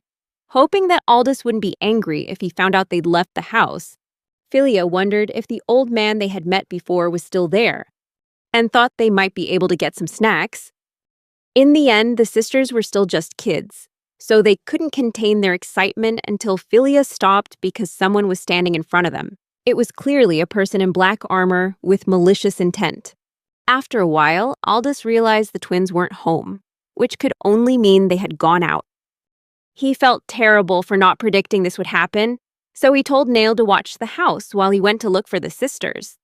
Nail handed him a letter she had found at the front gate, and it was addressed to a female mercenary, which meant it was for Niall. Aldous was shocked when he read the letter's contents, which stated it was a summons for them to come to the northern fortress if they wanted to see the twins again. Aldous' anger completely erupted this time, as he felt it was enough that people just wanted to hate and hunt down the twins. Niall apologized that her situation had dragged the sisters into this, but he replied that it wasn't her fault but his for being too naive. Aldous felt he should have known that he couldn't hide the twins' existence forever, and the time he thought he had to plan for it was over, because he knew just how disgusting those people were. Nail asked him to give her an order, while Aldous knew he had no time to consult or discuss things with Norris or the others. He had also left the goddess worshippers and their crazy beliefs alone. But now, if it was a fight those bastards wanted, Aldous was ready to make them pay, just as they had asked for by kidnapping the twins. Aldous refused to break the promise he made to himself to protect the twins, and now he wanted to make sure he burned this warning into his enemies' minds. As it turned out, the one who had kidnapped the twins was Deccan, who had a secret plan in mind to win the upcoming battle he knew was coming. Deccan went down to the basement in his house, and after descending the stairs, he saw a storage room where many precious items and other equipment were kept. Deccan had come here specifically to retrieve a sword that belonged to his ancestors, who had also been soldiers. Long ago, he had heard from his elders that his ancestor had participated in a defensive battle that everyone thought would end in failure. But in the end, Deccan's ancestor had won, which led to him being promoted to general. Decken was taught as a child that he should never use this sword unless he was backed into a corner as a last resort. Decken thought that now was the perfect time to use this sword, so he took it in the hopes of defeating Nyla. However, the power that came with the sword had a price. He also knew that the two captured children might be useful here. So he brought 5 rings along with the sword and headed for the fortress. The fortress was packed with hundreds of soldiers stationed everywhere, all of them briefed and ready for battle. Aldous and Nail had also arrived at the fortress, and Nail asked him what their plan was. She thought he might suggest negotiating, but this time he had no intention of forgiving them at all, not even if they begged. Aldous wanted to show them what it truly meant to pick a fight with him. Aldous created a large rock, and while he was doing so, one of the soldiers in the watchtower recognized him. The soldiers were stunned to see Aldous and Nail had actually come alone, which made them think the two were looking down on their army. The soldiers saw this as a humiliation, so they told each other to get into position and not let their guard down just because it was only 2 people. They didn't think these two would be as strong as rumored, so they figured they could just watch the final moments of these mercenaries. The soldiers ordered the gates to be opened, but before anyone could even take a step, the entire wall, including the gate, came crashing down from an explosion. As the dust settled, the soldiers stood frozen as they saw giant boulders flying toward them, crushing the walls. But it wasn't just the wall that was crushed, as Aldous and Nail had arrived right after, destroying all the soldiers' formations. Aldous walked into the fortress, his eyes filled with fury.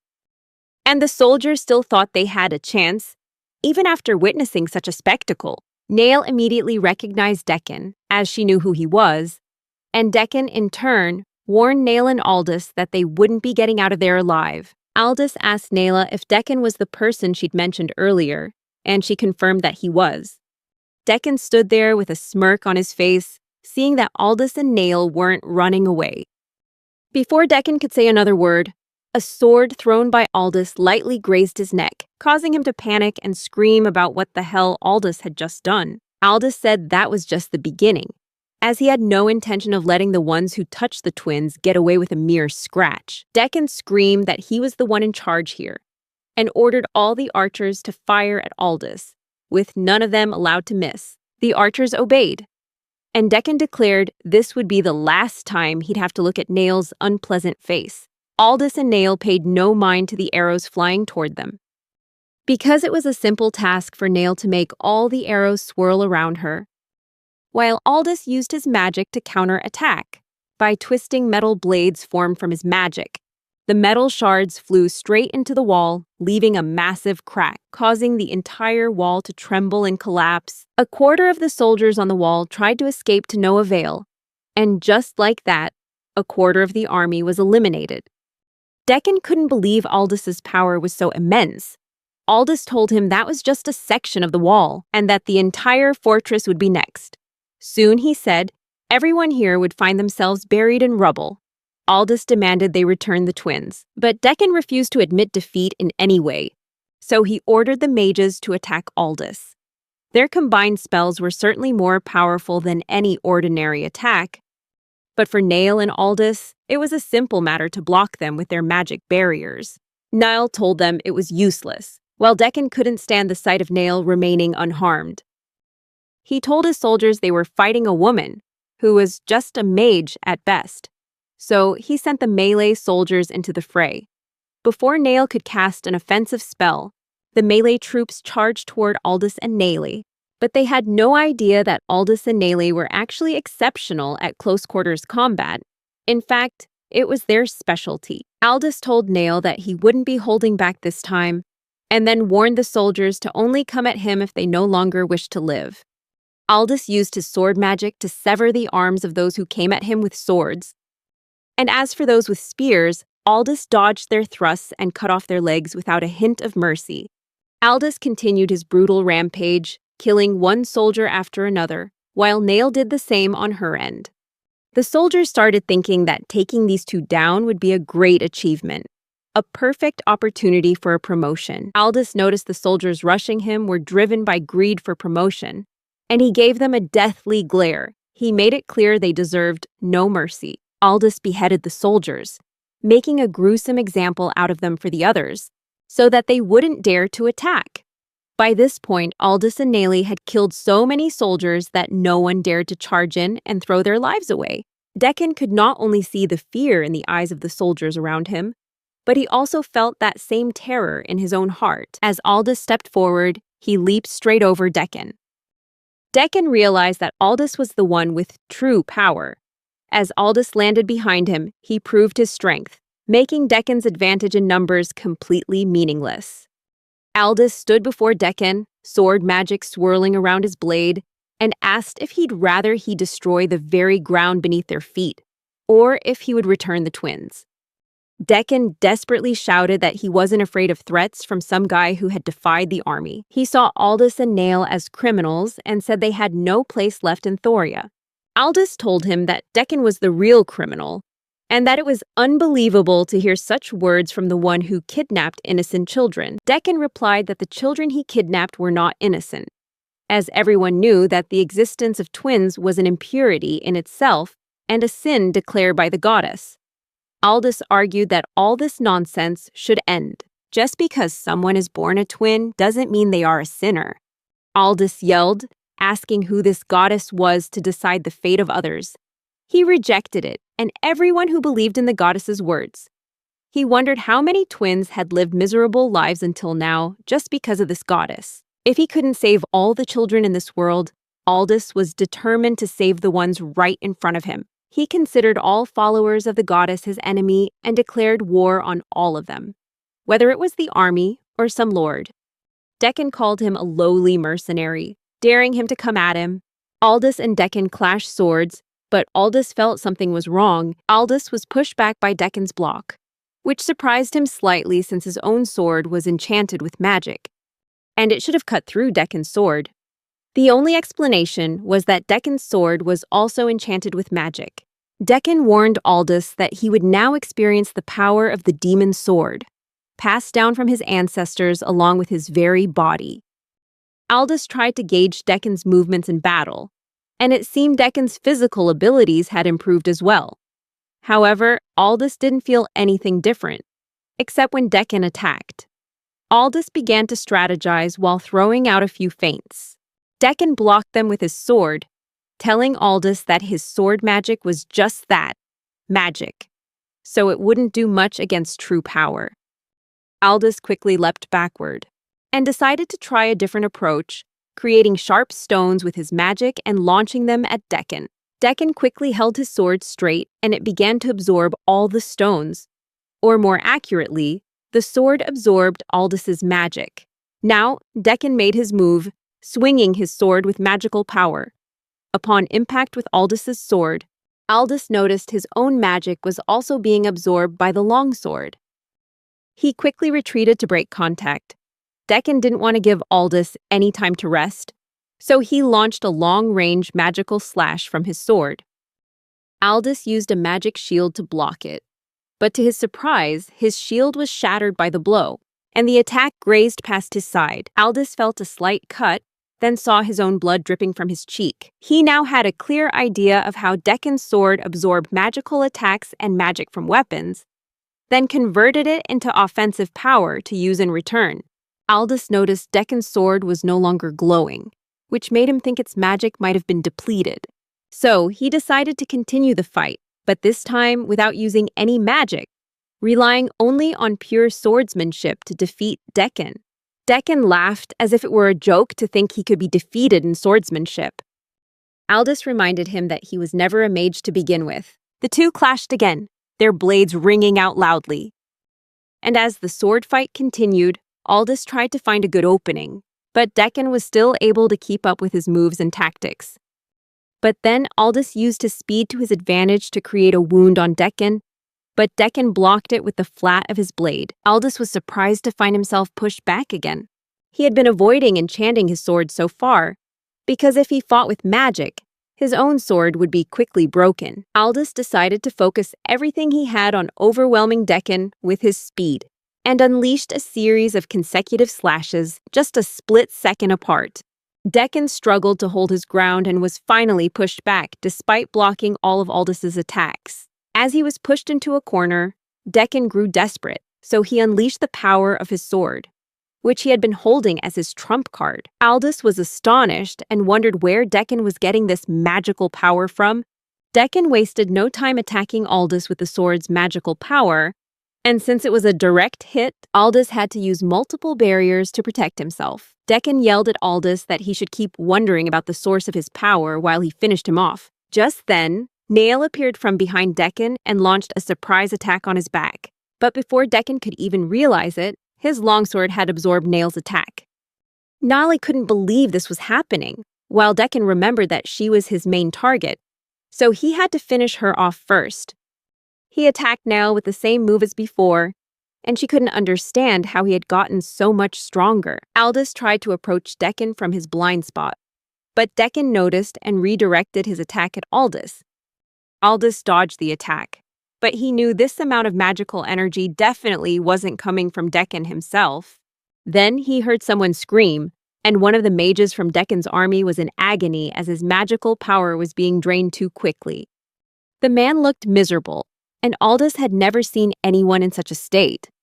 He noticed a ring on the suffering mage's hand, and putting the pieces together, Aldous realized the sword was actually drawing magical power from the mage through that draining ring. The other mages questioned Deccan about this, since all they were told was that the rings would amplify their magical power. Deccan told them to shut up and make themselves useful this way. At least, he believed a few sacrifices would be a great asset in defeating these rebels. The mage refused, screaming that he wasn't some disposable object. Meanwhile, Deccan pushed the magical output to its maximum, causing even the other mages wearing the rings to suffer excruciating pain from head to toe. Nal could see how cruelly Deccan was using his own allies. Deccan retorted that if she didn't like it, she was free to die, since she would fall into his hands sooner or later. Nail shot back that nothing he was imagining would ever happen. Deccan scoffed and asked if she was so sure about that. They all knew he was secretly planning something. That's when Deccan explained the ring's purpose, revealing he had 5 in total. He had placed limiters on 3 of the rings since they belonged to the soldiers, while the remaining 2 had no limits. Aldous and Nail understood what Deccan was implying about those 2 rings, because Deccan himself admitted that those 2 were placed on the fingers of twin children. So right at this moment, they were fighting for their lives against the constant drain of their magic. This made it impossible for them to just sit still and cry. They wished Aldous would come and save them from this agony. Deccan warned Aldous that the more he resisted, the more magical power would be drained from the twins. If he truly cared about their lives, he should give up and let himself be killed by him as soon as possible. Nail called Deccan a filthy bastard, while Aldous couldn't stand how rotten the guy was. Deccan unleashed even more magical power in his next attack. But Aldous knew he had to stay calm and think of a way out of this situation. He knew that one wrong move here would only put the twins in more danger. Nail then asked if they should make a temporary retreat. Aldous said he was sure these guys wouldn't let the twins live if he retreated, so fighting that scumbag Deccan right now was their only option. Deccan showed no sign of stopping the flow of magical power. But suddenly, the sword's magic stopped on its own. Aldous figured that the flow of magical energy had been cut off, while Deccan quickly looked at the mages, who had taken the rings off their fingers. Deccan demanded to know who gave them permission to remove the rings. But it was clear the mages had done it of their own free will. Deccan snarled that they would regret this later, but for now, he had to deal with Aldous and Nail. Just then, Nail pointed out that Deccan didn't even have the trust of his own subordinates. Deccan didn't care that he had lost just those 3 idiots. Nail informed Aldous that the longsword's effectiveness decreases when the source of its magic is too far away, which meant the twins had to be somewhere inside the fortress. She decided she would distract Deccan while Aldous went to save the twins.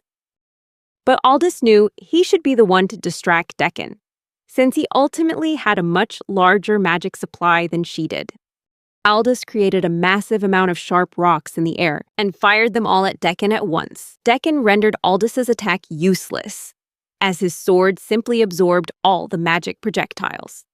Nal realized that Aldous was actually trying to overload the longsword with magic so that it wouldn't need any more supply from the twins. She quickly went to find and rescue the twins inside the fortress. Deccan didn't want to let her escape, so Aldous threw more rocks to block his path. Aldous told Deccan to keep his focus on his real opponent, him. Meanwhile, from the prison cells, the twins' painful cries echoed everywhere. They were just children, and seeing them suffer so much made even the soldiers guarding them feel uneasy. They didn't like that the twins had to suffer just because they were despised children. One soldier's heart ached, thinking that these children were the same age as his own little daughter. But since they were branded as sinners, the soldiers had to do their duty.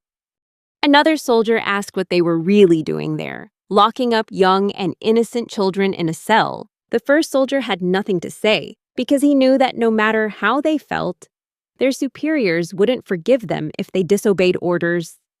Suddenly, the sounds from the twins stopped, startling the soldier. He quickly turned to check on them, and he saw that the twins were on the verge of death, their eyes having streamed with tears for hours. The soldier couldn't help but pity the poor children, who were begging him for help. Immediately, the second soldier called out to him, saying they should start taking turns. Starting with the first soldier taking a rest, he insisted it would be fine, since everyone needed a break during their shift for the restroom and other things. So, he asked the first soldier to give him the keys and go take his break. The first soldier understood his intention, so he told the second soldier to take a break instead. He said he knew what the other man was trying to do here, which was to free the children and take all the blame. Therefore, the first soldier insisted that he would take full responsibility. However, the second soldier said he couldn't let the first one be the only good guy here, since this was their idea together. In any case, the soldiers wanted to end the twins' suffering. They noticed that the rings on the girls' thumbs looked suspicious, and that was probably what was causing their pain. Meanwhile, Deccan continued to launch magical attacks from his longsword, while Aldous struggled to defend himself and channel his own magical power into his sword. This was incredibly difficult for him, but he had no other choice. Deccan laughed loudly, savoring the moment as he watched those responsible for his humiliation suffer right before his eyes. Realizing Aldous was trying to save the children by channeling his magical energy, he told him it was a foolish idea from the start. Deccan asked Aldous if those children were really that important to him. Aldous retorted by asking if Deccan's nonsense about the goddess was important to him. He asked what sins those two children could have possibly committed to be treated this way. But Deccan only focused on how Aldous dared to call the goddess meaningless. Deccan believed everything the goddess said. Aldous replied that blindly believing someone's words like that was pathetic. Aldous said that he had no right to call the children filthy when he was the filthy one, a man with no pride. Deccan felt insulted by the taunts about his pride. Aldous had provoked him, and now Deccan was willing to sacrifice everything just to make Aldous regret his actions by killing the children. Deccan decided to unleash all the magic the sword could muster at once. He aimed to drain every last drop of the children's magical power. Aldous knew this would be the killing blow for his sisters, and he had to stop it. But Deccan had already set the sword's magical limit on the children to finish them off. Deccan taunted that it was futile, despite Aldous's efforts to distract him. Aldous tried to tell Deccan to stop, but it was useless, as Deccan clearly wasn't one to listen to anyone but himself. He unleashed the longsword's full power, and to Aldous's surprise, the sword began absorbing magic from Deccan instead. Deccan began to suffer the same terrible pain he had inflicted on 5 others, as the sword was now draining only his power. He wondered why this was happening, since the rings were supposed to be doing their job. Aldous was grateful for this miracle, and though he didn't understand what was happening, he seized the opportunity to kill Deccan by piercing his heart, ending the fight instantly. Deccan couldn't react to Aldous's attack this time, and so he coughed up a massive amount of blood and died. Deccan's body lay motionless on the ground, and Aldous thought that he could finally go save Philia and Rihanna. He turned to look for them, hoping they were safe, Just then, Deccan's long sword began to glow brilliantly.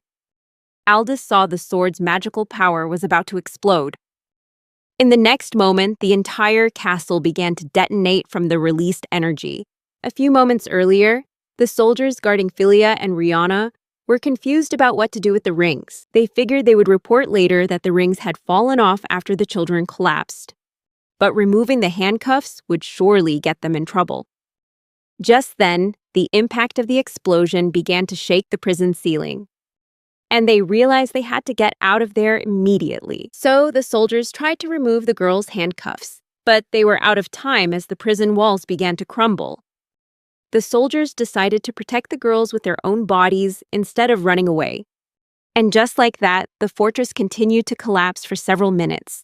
Afterward, the survivors quickly moved the injured to a safe place, while Aldous had survived the impact thanks to his magic shield. He hadn't expected the explosion to be so massive, so he rushed to check on Nayli and his younger sisters. When he reached the basement detention area, Aldous called out everyone's names and heard Nail reply, reporting that the girls seemed to be safe. He felt grateful they were safe. Then, Nail added that when she got there, the girls had been buried under the rubble along with 2 soldiers who had apparently protected them with their own bodies. She wasn't entirely sure if the soldiers were actually protecting them or had some other purpose, but their suspicions were cleared up when they saw that the rings had been removed from the girls' fingers. Aldous pieced it all together and respected the soldiers for their sacrifice. Afterward, Nail asked Aldous what his plan was, and he replied that they would leave town immediately, as the army would surely be after them again. He figured they should head for the royal capital, Gran, which was much larger than Thoria and also better for gathering information. Aldous still hoped to find a clue about his comrades there, and he asked Nayli if she wanted to come with him.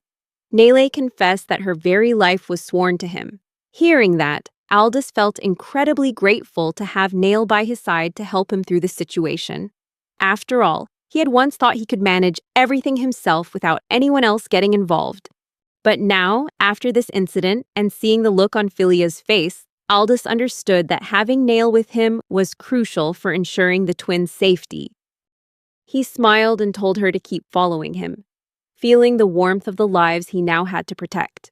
Later, they reached the Casas forest, where Nail stood motionless on a lake's surface as a mysterious enemy lurking in the water attacked her. Aldous watched her fight, as Nail seemed to have been captured by the monster. He told the worried twins that there was no need to panic, and that she would be back soon after finishing the battle. They had arrived in the Casas forest some time ago, and were on their way to the royal capital from Thoria on foot.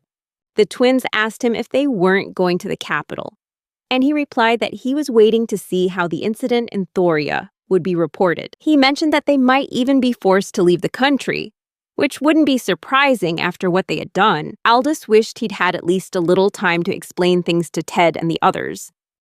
But regardless, he had thought of a good place for them to stay temporarily. He noticed that the twins were still frightened after the incident and were clinging to him tightly. Aldous reassured them not to worry, because he wouldn't let something like that happen again. He asked them to never sneak out again without telling him.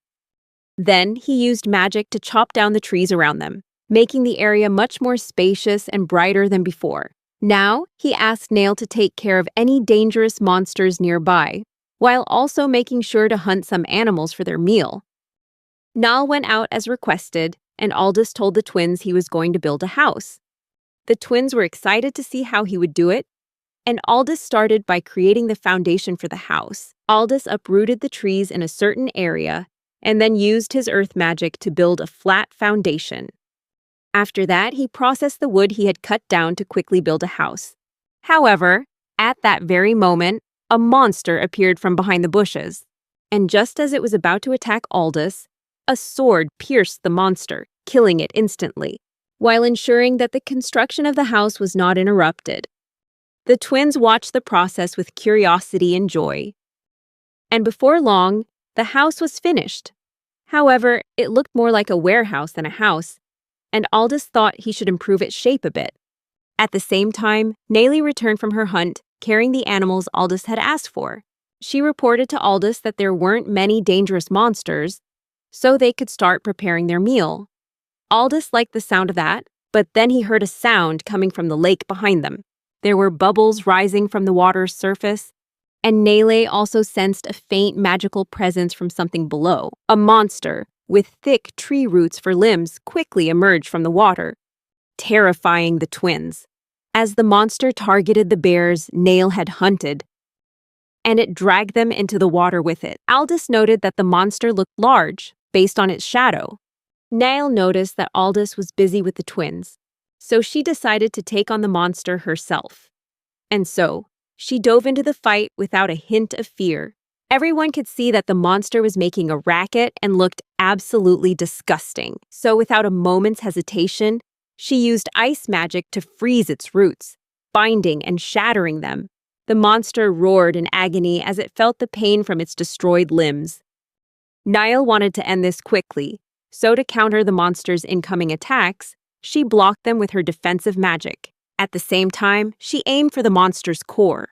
However, the monster moved its limbs in a way that made it difficult for Nile to strike.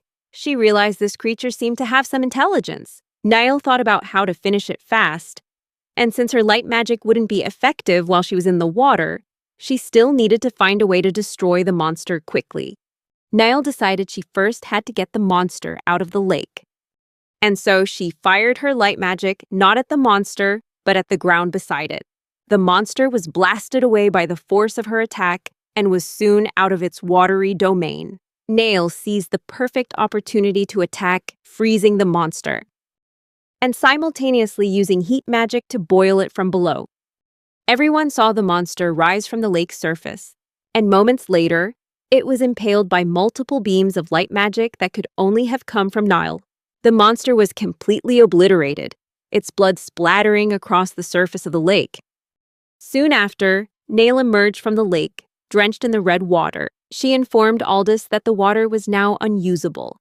But since he had already built a house, they couldn't leave. Aldous decided they would create water using their magic, and he reminded Nale that as reliable as she was, protecting the twins had to be the top priority. Aldous insisted that from now on he would handle all the fighting.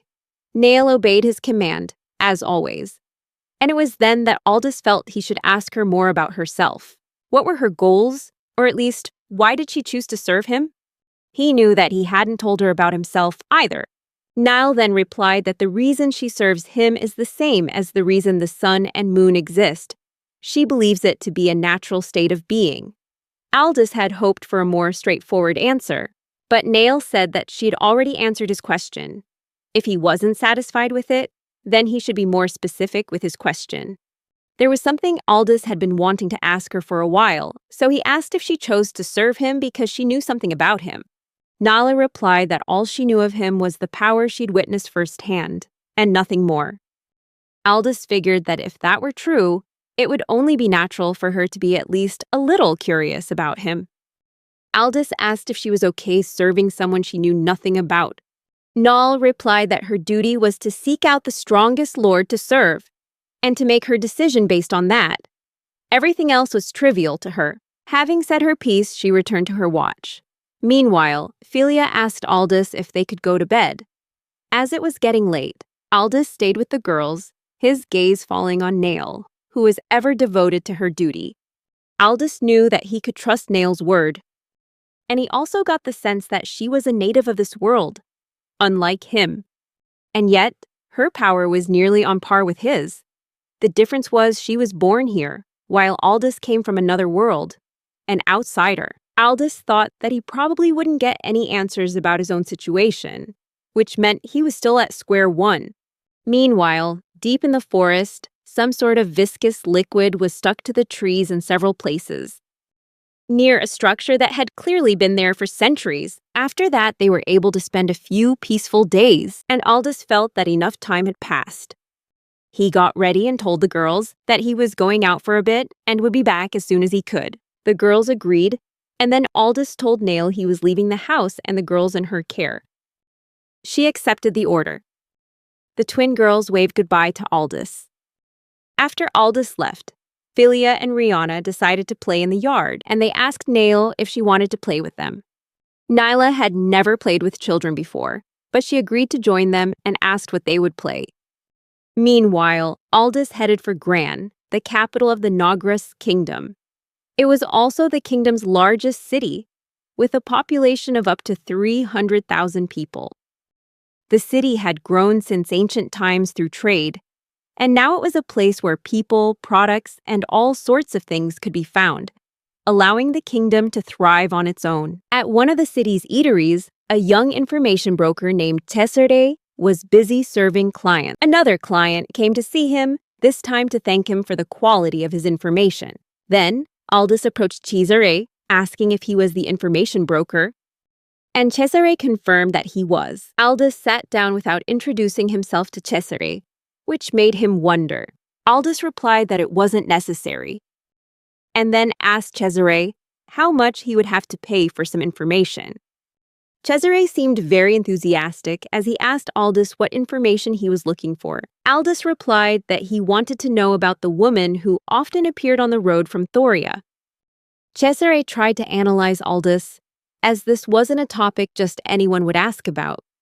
He guessed Aldous was about 14 or 15 years old and might be a new mercenary trying to make a name for himself, but he also seemed to have some experience. Cesare said the information would cost 5 copper coins, which was quite cheap since there hadn't been any incidents for a while. Aldous gave him 5 copper coins, and Cesare reported that the girl would often appear on that road and challenge mercenaries with just a single knife, but always won. Her age was said to be around 18, and both her identity and purpose were unclear. Cesare added that the girl had stopped appearing for some time now, and from the disappointed look on Aldous's face, he thought Aldous felt dejected.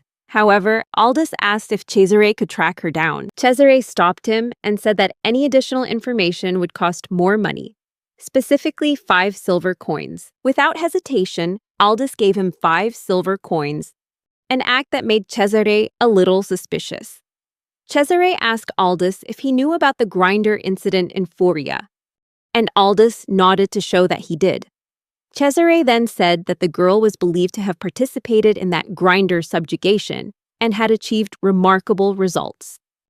Cesare stated that other information brokers didn't know about this yet, and that she disappeared about 5 days ago. He asked Aldous if he had any idea where she might have gone, but Cesare confessed that he didn't know either. All Cesare knew beyond this was that there had recently been a large number of casualties at the northern fortress of Thoria. According to the rumors he'd heard, this woman seemed to be involved in that incident as well. Not only that, but Cesare also held back the information that the woman was said to be traveling with a black-haired man. Suddenly, Cesare realized that Aldous fit that description perfectly, and the change in Aldous's expression made him ask if something was wrong. Cesare said it was nothing, but that he was just thinking if there was anything else he could share, since he had received 5 silver coins. Aldous stood up and told Cesare that he would be waiting here tomorrow before the afternoon. Then Aldous went upstairs, apparently having signed in to stay for the day. Cesare was curious about Aldous, so he asked the innkeeper if that person was staying today, and the innkeeper confirmed it. Then Cesare asked for his name, and the innkeeper demanded 1 silver coin. Cesare paid, and the innkeeper informed him that the man had registered under the name Terios. Meanwhile, Aldous was doing his own work, as he was also suspicious of Cesare. This was obvious because Cesare's information was far more accurate than that of other brokers. The fact that Cesare also knew about Nale leaving Thoria could prove to be dangerous, although Aldous thought Cesare probably didn't know about him and Nale fighting the Thorian army, since that event had been passed off as an accident. It was natural for them to hold a grudge against Aldous and Nale now, but at least they hadn't officially made them enemies yet. Out of shame and for some other reason, Aldous figured that Cesare was still holding back a piece of information that he might have to ask about tomorrow. The next day, Cesare informed him that the woman had become an enemy of the Thorian army, and that there was word the accident they'd had was actually a battle she had participated in. That battle resulted in many casualties, including a commanding officer and several mages and soldiers. Aldous realized that Cesare's information was definitely accurate, whereas the other info brokers only knew that an accident had occurred. Cesare said it was likely the woman had fled after her battle with the army. Aldous asked him if this information was accurate, and Cesare admitted that it had taken him a full day to verify it. And besides me, perhaps only the National Intelligence Agency knows anything about it. Aldous realized 6 days had passed since that battle, so unless Thoria was deliberately controlling the information, news of it should have spread all over the country by now. So, it made sense that the Thorian army was keeping things quiet. Still, he suspected Cesare wasn't telling him the whole story, especially since he never mentioned that Aldous was there. It was just too strange that Cesare wouldn't have heard anything about him, since he was there with her from the monster battle all the way through this incident. Aldous wanted to take some precautions, so he decided to throw out some bait for Cesare to test his reaction. Aldous stood up, saying that was enough information for now. He told Cesare he was going to meet up with his comrades since they planned on leaving the capital that afternoon. Aldous got up and said his goodbyes to Cesare, while Cesare politely replied that they might meet again if fate allowed it, all while wearing a forced smile. Later, as Aldous was on his way, a group of men suddenly called out and ordered him to stop. They were a group of mercenaries who were clearly there to capture him. Aldous stated that he couldn't recall doing anything that would warrant his arrest, to which the group replied that someone else wanted him captured. They immediately rushed in to attack Aldous, but with just a blast of wind, Aldous easily shattered their weapons. And then he took them down with close-quarters strikes. Aldous warned the attackers that he didn't even need to draw his sword to deal with them. And then he demanded they tell him the name of the person who hired them, or they would pay with their lives. The attacker told Aldous that it was Cesare who had sent them to capture him. Aldous knew where he had to go next. Meanwhile, Cesare was sitting in the same spot, happily drinking. The innkeeper asked him what had him in such a good mood, while Cesare thought to himself that the man who called himself Terios was actually Aldous, the guy who'd been working with the female mercenary. That meant Aldous would definitely know where to find the female mercenary. Cesare planned to find information on her and then sell it to the Lord of Thoria, who would surely be willing to pay a hefty sum for it. Cesare dreamed of moving to a nicer new house with the money and turning his life around. Then he heard a familiar voice call his name, which shocked Cesare.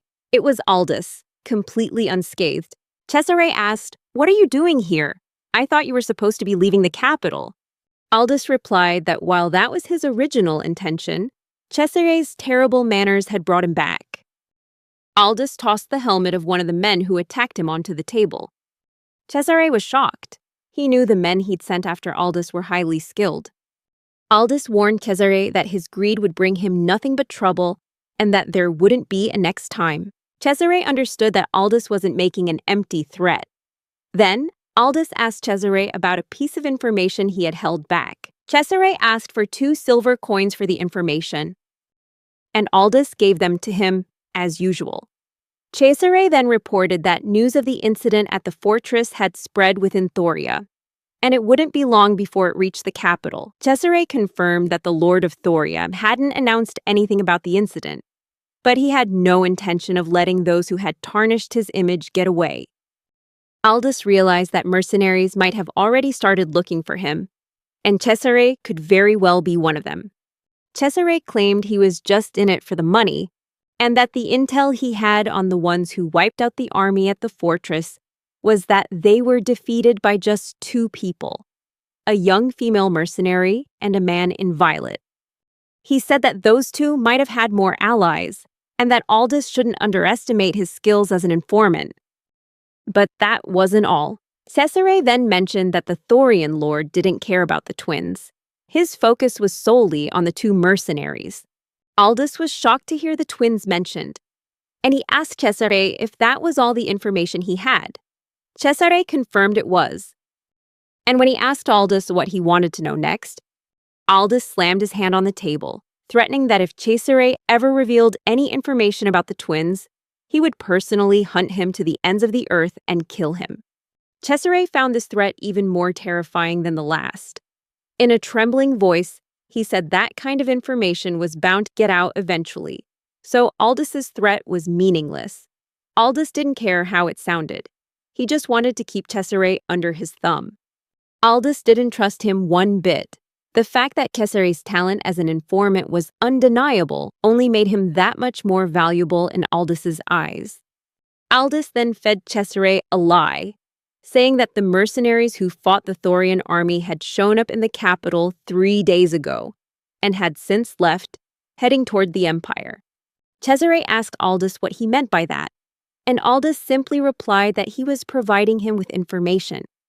Cesare hated being forced to spread false information, but he knew if he didn't, Aldous would kill him. Cesare didn't guarantee that things would go as Aldous thought, but Aldous just wanted to be sure to reduce any possibility of a situation similar to the incident at the fortress with the twins. Aldous wondered if he should run away somewhere farther when Cesare spoke up and asked Aldous if he was really as strong as the rumors claimed. Cesare advised Aldous to go and make a name for himself by defeating the 3 great demons. Cesare said that proving it publicly that no one was a match for Aldous could help him achieve what he wanted. The mention of the 3 great demons piqued Aldous' interest. Cesare asked Aldous for a copper coin, as everyone here knew about them. The 3 demons started with the Bell Seeker, a creature whose territory was at the foot of the Cannabis Mountains. It was a rare mutation of the low-level monster Tron, with strength comparable to a grinder, and was said to be attracted to the sound of bells. Aldous mentioned that if it was really as strong as a grinder, it could be eliminated at any time. Cesare said that it might not be as Aldous speculated, and then continued that if Aldous defeated these 3 monsters, the country would be overjoyed. The second monster was called Four Wings, which nested on a small island near the royal capital. It was a giant bird monster with 2 heads and large wings. It had been causing chaos in the neighboring waters, but the country didn't have time to eliminate it due to the tense situation with the Empire. Cesare said that defeating even one of those monsters would make Aldous be seen as a hero. When Aldous asked about the final monster, but Cesare said there wasn't much information about that one. He only knew that it might be residing in the Caucasus Forest, under the name Red Eater. Aldous wondered why there was only speculation about it, to which Cesare explained that no one had ever survived an encounter with it. People only said that it appeared on the night of a full moon, and the only witness was a powerful swordsman who emerged from the forest heavily injured, on the verge of death. That swordsman had uttered 2 words before he breathed his last, red and eaten. Many had also observed that on the night of a full moon, the Caucasus forest echoed with the sounds of monsters running around, possibly because of the Red Eater. Many witnesses said they were fleeing from something, and the monsters ran without paying any attention to them, as if they were terrified. Afterward, most people who entered the forest on a full moon never returned. That was all they knew about the Red Eater, so Aldous figured it might just be speculation. Cesare confirmed there wasn't much information to verify anything, so he had included the Red Eater on the list simply because 3 great demons sounded more appealing than 2. Aldous returned to the main topic. If the Red Eater was removed from the list, defeating the remaining 2 monsters would make his name stand out in the capital. Cesare agreed with him, and Cesare added that no sane person would want to risk their life against such powerful monsters. Aldous thought that he should do this for the children, because whether Thoria was hunting them or not, they had still been hurt.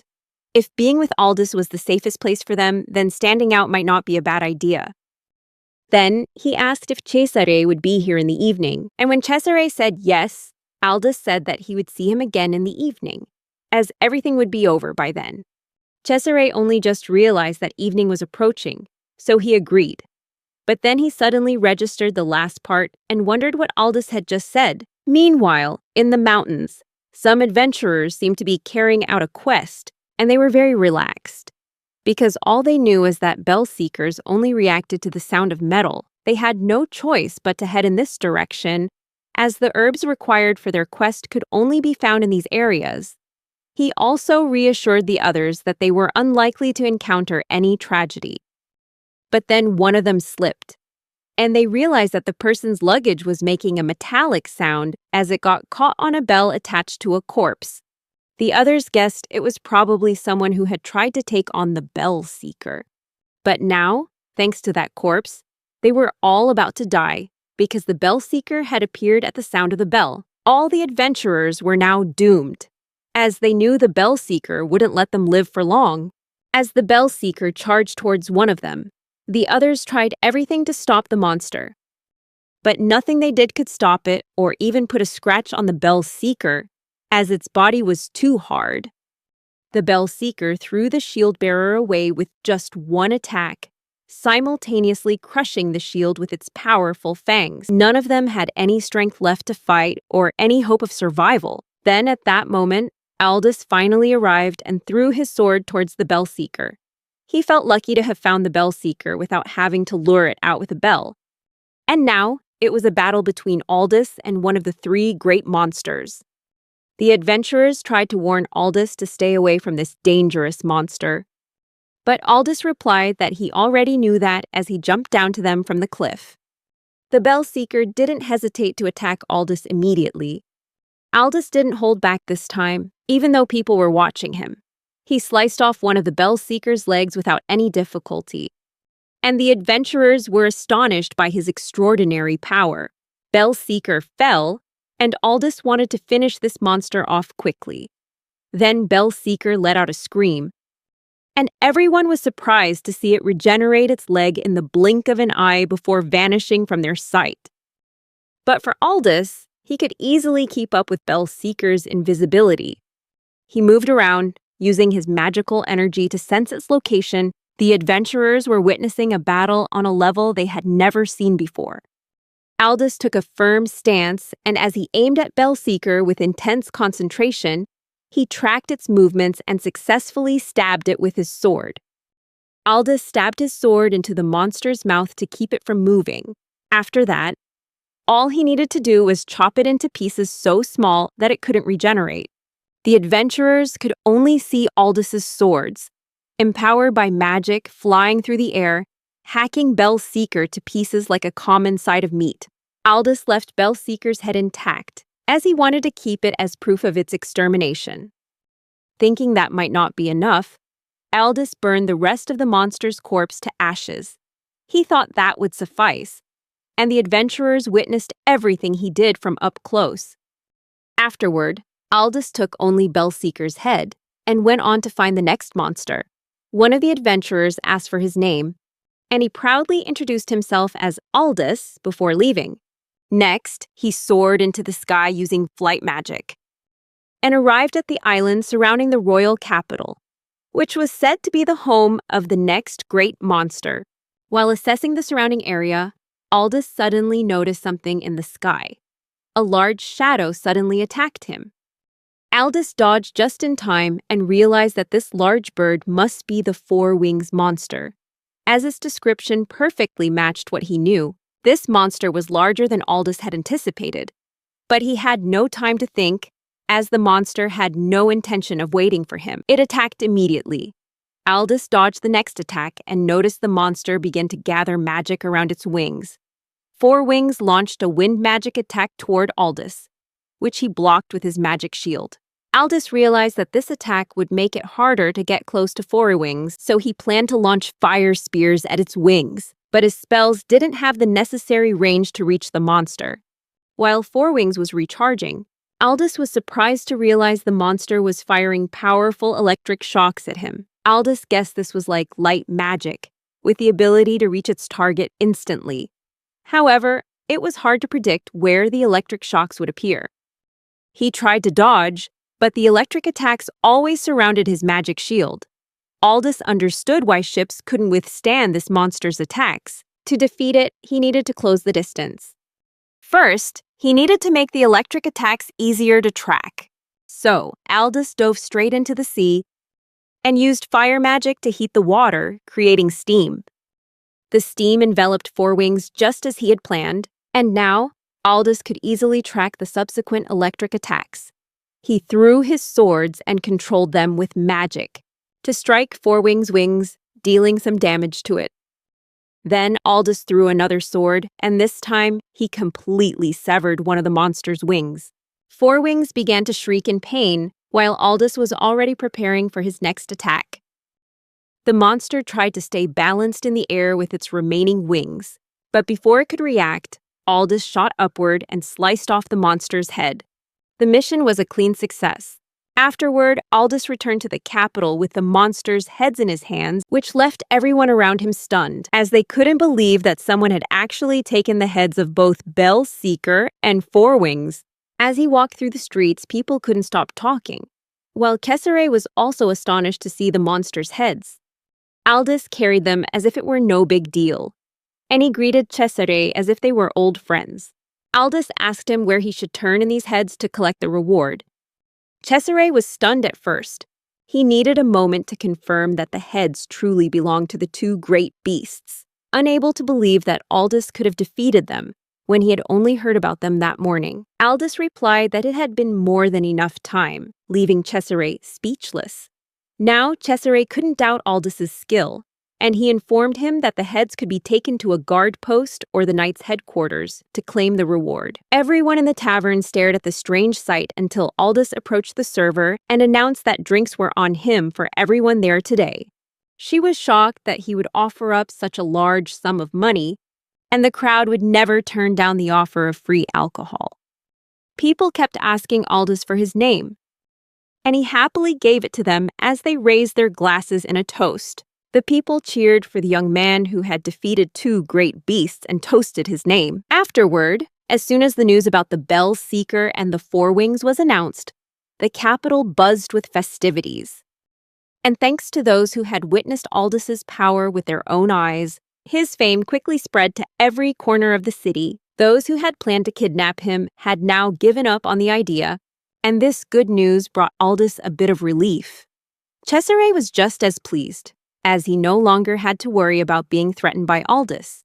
Not only that, but Cesare was bombarded with questions about his relationship with the monster conqueror. They pestered him about all sorts of things, but Aldous told him not to interrupt his breakfast. Cesare mentioned that he had actually come with some valuable information. He realized that Aldous had used him to make a name for himself. And now, it was only fair that he get some credit for telling Aldous about the three great beasts. Cesare assured him that he was well aware of Aldous's power, so he wouldn't dare to secretly move against him. It was simply that Cesare wanted to maintain a good relationship with Aldous, and when it came to business, he always put his trust in him. Aldous realized that Cesare had a very strong will, so he agreed to tell him about the two beasts he had slain. At that point, Cesare asked Aldous how he had managed to take down the Four Wings in such a short amount of time. Aldous replied that the price for that information would be 500 gold, an astronomical sum. He realized that Aldous had certainly gained fame from this conquest, and now even nationwide organizations would be eager to recruit him. Cesare asked Aldous if he had ever considered a change in profession, but Aldous just remained silent. Cesare didn't want to pry too deeply into his personal life, so he asked if Aldous would rather have a good referral for a high-paying request or simply information on the last of the three great beasts, the Red Eater. Aldous showed interest in learning more about it. Cesare then said he would look into it if Aldous wanted. Aldous replied that he didn't need him to, as his goal had been to stop anyone from thinking of bothering him, and he had accomplished that. He had no need to hunt any more monsters, but the Red Eater worried him because Nail and the twins were living there. Upon his return, Aldous informed Nail that everything had gone according to plan, and she praised her lord for his hard work. However, the only problem Aldous faced was that he was always surrounded whenever he went into the city, as people enjoyed calling him a hero. He just laughed at being called a hero for such trivial matters.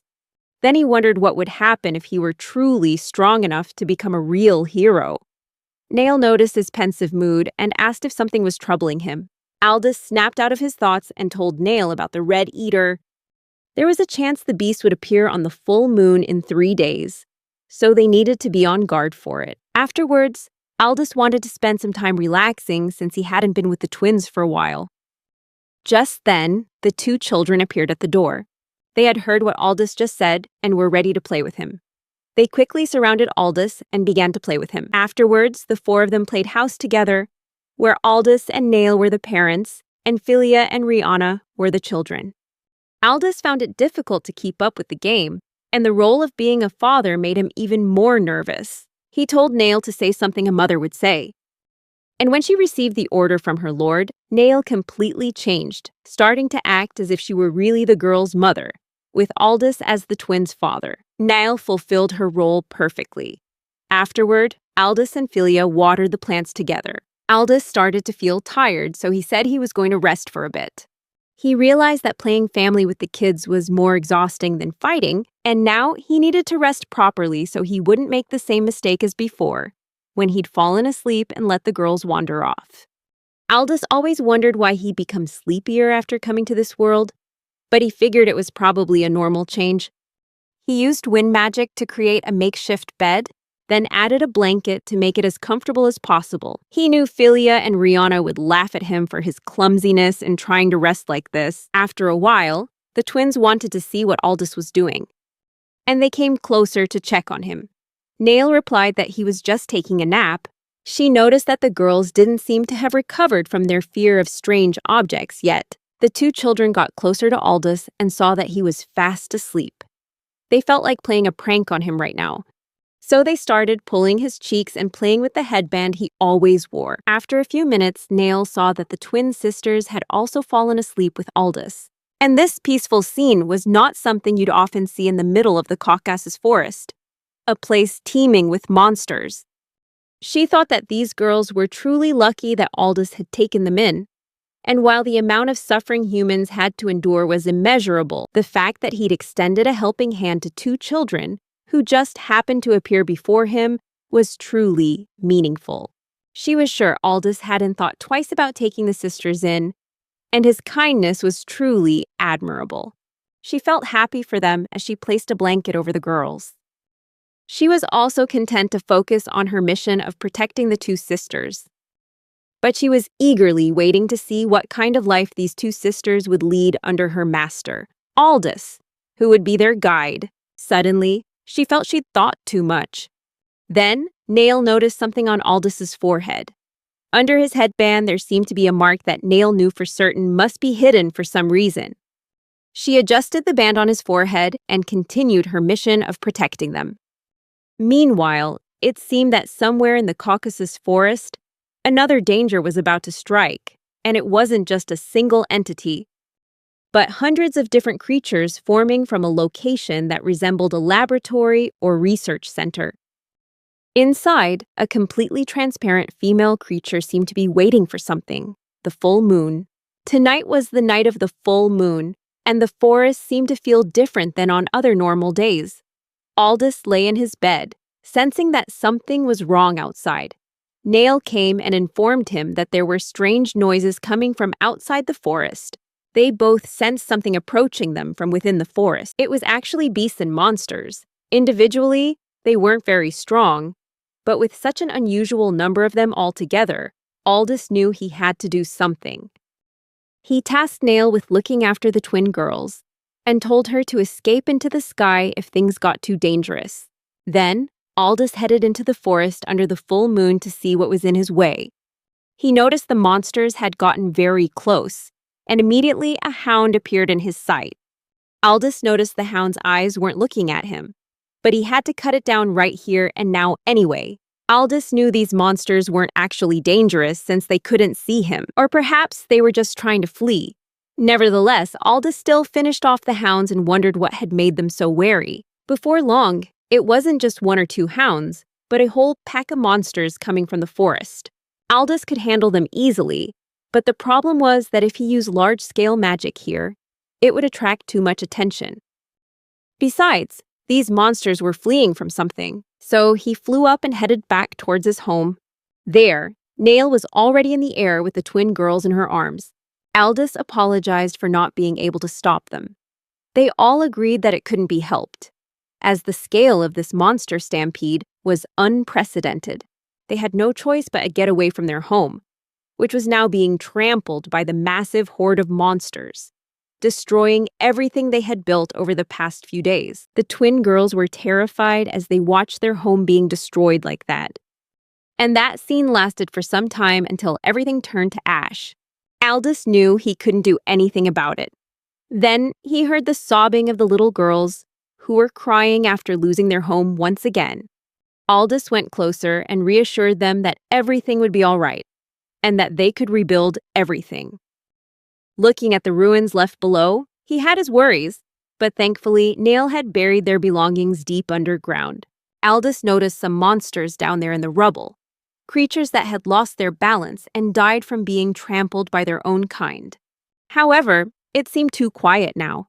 As he looked to the other side of the forest, Aldous saw mysterious things approaching them. Figures that looked human-like but were transparent. Aldous wondered what these creatures were, and noticed they just glided past him as if they had no hostile intent. Aldous realized that these creatures were actually heading towards the corpses of the monsters. As they got near the dead bodies, they suddenly turned around. Aldous wondered what they were doing, and suddenly, the corpses transformed, their heads turning into sharp jaws with hundreds of flesh-tearing teeth. The twin girls were terrified at the sight of these monsters eating their own kind. After they finished eating, the dark creatures turned red, and the red ones were then devoured by the black ones, as if they had no sense of unity or intelligence. The monsters suddenly began to cannibalize each other, and Aldous noticed that these creatures reacted to anything red. This time, he understood that they must all be red eaters, and suddenly, one of them noticed Aldous and the others as prey. Aldous moved to slash the red eater and found that its body was quite solid, forcing him to use extra strength to cut it to pieces. Aldous thought to himself that if they were all this tough, he would have trouble facing so many of them. He warned Nail that they had recognized them as enemies, so she should take the girls far away. Nail immediately obeyed, while Aldous stayed behind to fight these monsters. He used his sword magic to its fullest extent and began tearing them to pieces, one by one. Their bodies were as hard as iron, and every time he destroyed one, another would charge in to attack from a different direction. So far, Aldous could still dodge their attacks, but with their combined strength, weight, and numbers, the Red Eaters might be the strongest monsters he had ever faced. Aldous was currently holding his ground and had eliminated about half of them. As night fell deeper, Aldous began to feel like he was just repeating everything. Nail asked if he needed any help, but Aldous refused and told Nail to make sure she kept the girls safe. He wanted to figure out a way to defeat all these monsters. But it seemed their numbers were increasing. Philia and Rihanna shouted that more Red Eaters were coming this way. Aldous was annoyed by the situation, and he knew he couldn't guarantee the girls' safety if this continued. These monsters seemed to appear in certain numbers, so he told Nail to fly up into the air and if things got worse, to leave the forest. Nail asked if Aldous was going to stay here, and Aldous replied that these monsters were coming from the east. Aldous declared that he would go and deal with the source of these monsters. He told the girls not to worry and to go with Nolly, promising he would be back soon. The girls didn't object and followed Nail as they were told. Nail was a little worried about Aldous dealing with these monsters alone as he went deeper into the forest. Then, Aldous flew up above the forest and headed towards the place where the Red Eaters were appearing. Along the way, he noticed the number of these monsters was constantly increasing. During that time, he sensed a large source of magical power in the target area. When he arrived, Aldous looked down from above and discovered a structure had appeared in the middle of the forest. He was surprised to see such a laboratory, as he never expected a place like that to exist here. It reminded him of a place he had once seen in his own world, and the Red Eaters were densely packed around the building. Aldous wanted to try something, so he focused a massive amount of his magical power and compressed it all into a small sphere. This required a great deal of concentration, but he eventually succeeded in sending this compressed bomb of light magic and placing it among the Red Eaters inside the building. The bomb of light magic detonated, dealing a massive amount of damage to the entire area. But Aldous didn't stop there. He formed hundreds of sharp stones and rained them all down on that building. He continued to attack the structure relentlessly. Just when he thought he had tried everything, he realized that this building wasn't so easily damaged. The building was still standing and didn't even have a scratch on it after so many powerful attacks. Aldous decided to check out the building up close, so he landed at the facility's gate and kicked the door down to get inside. But what awaited him there was another door in a dark room.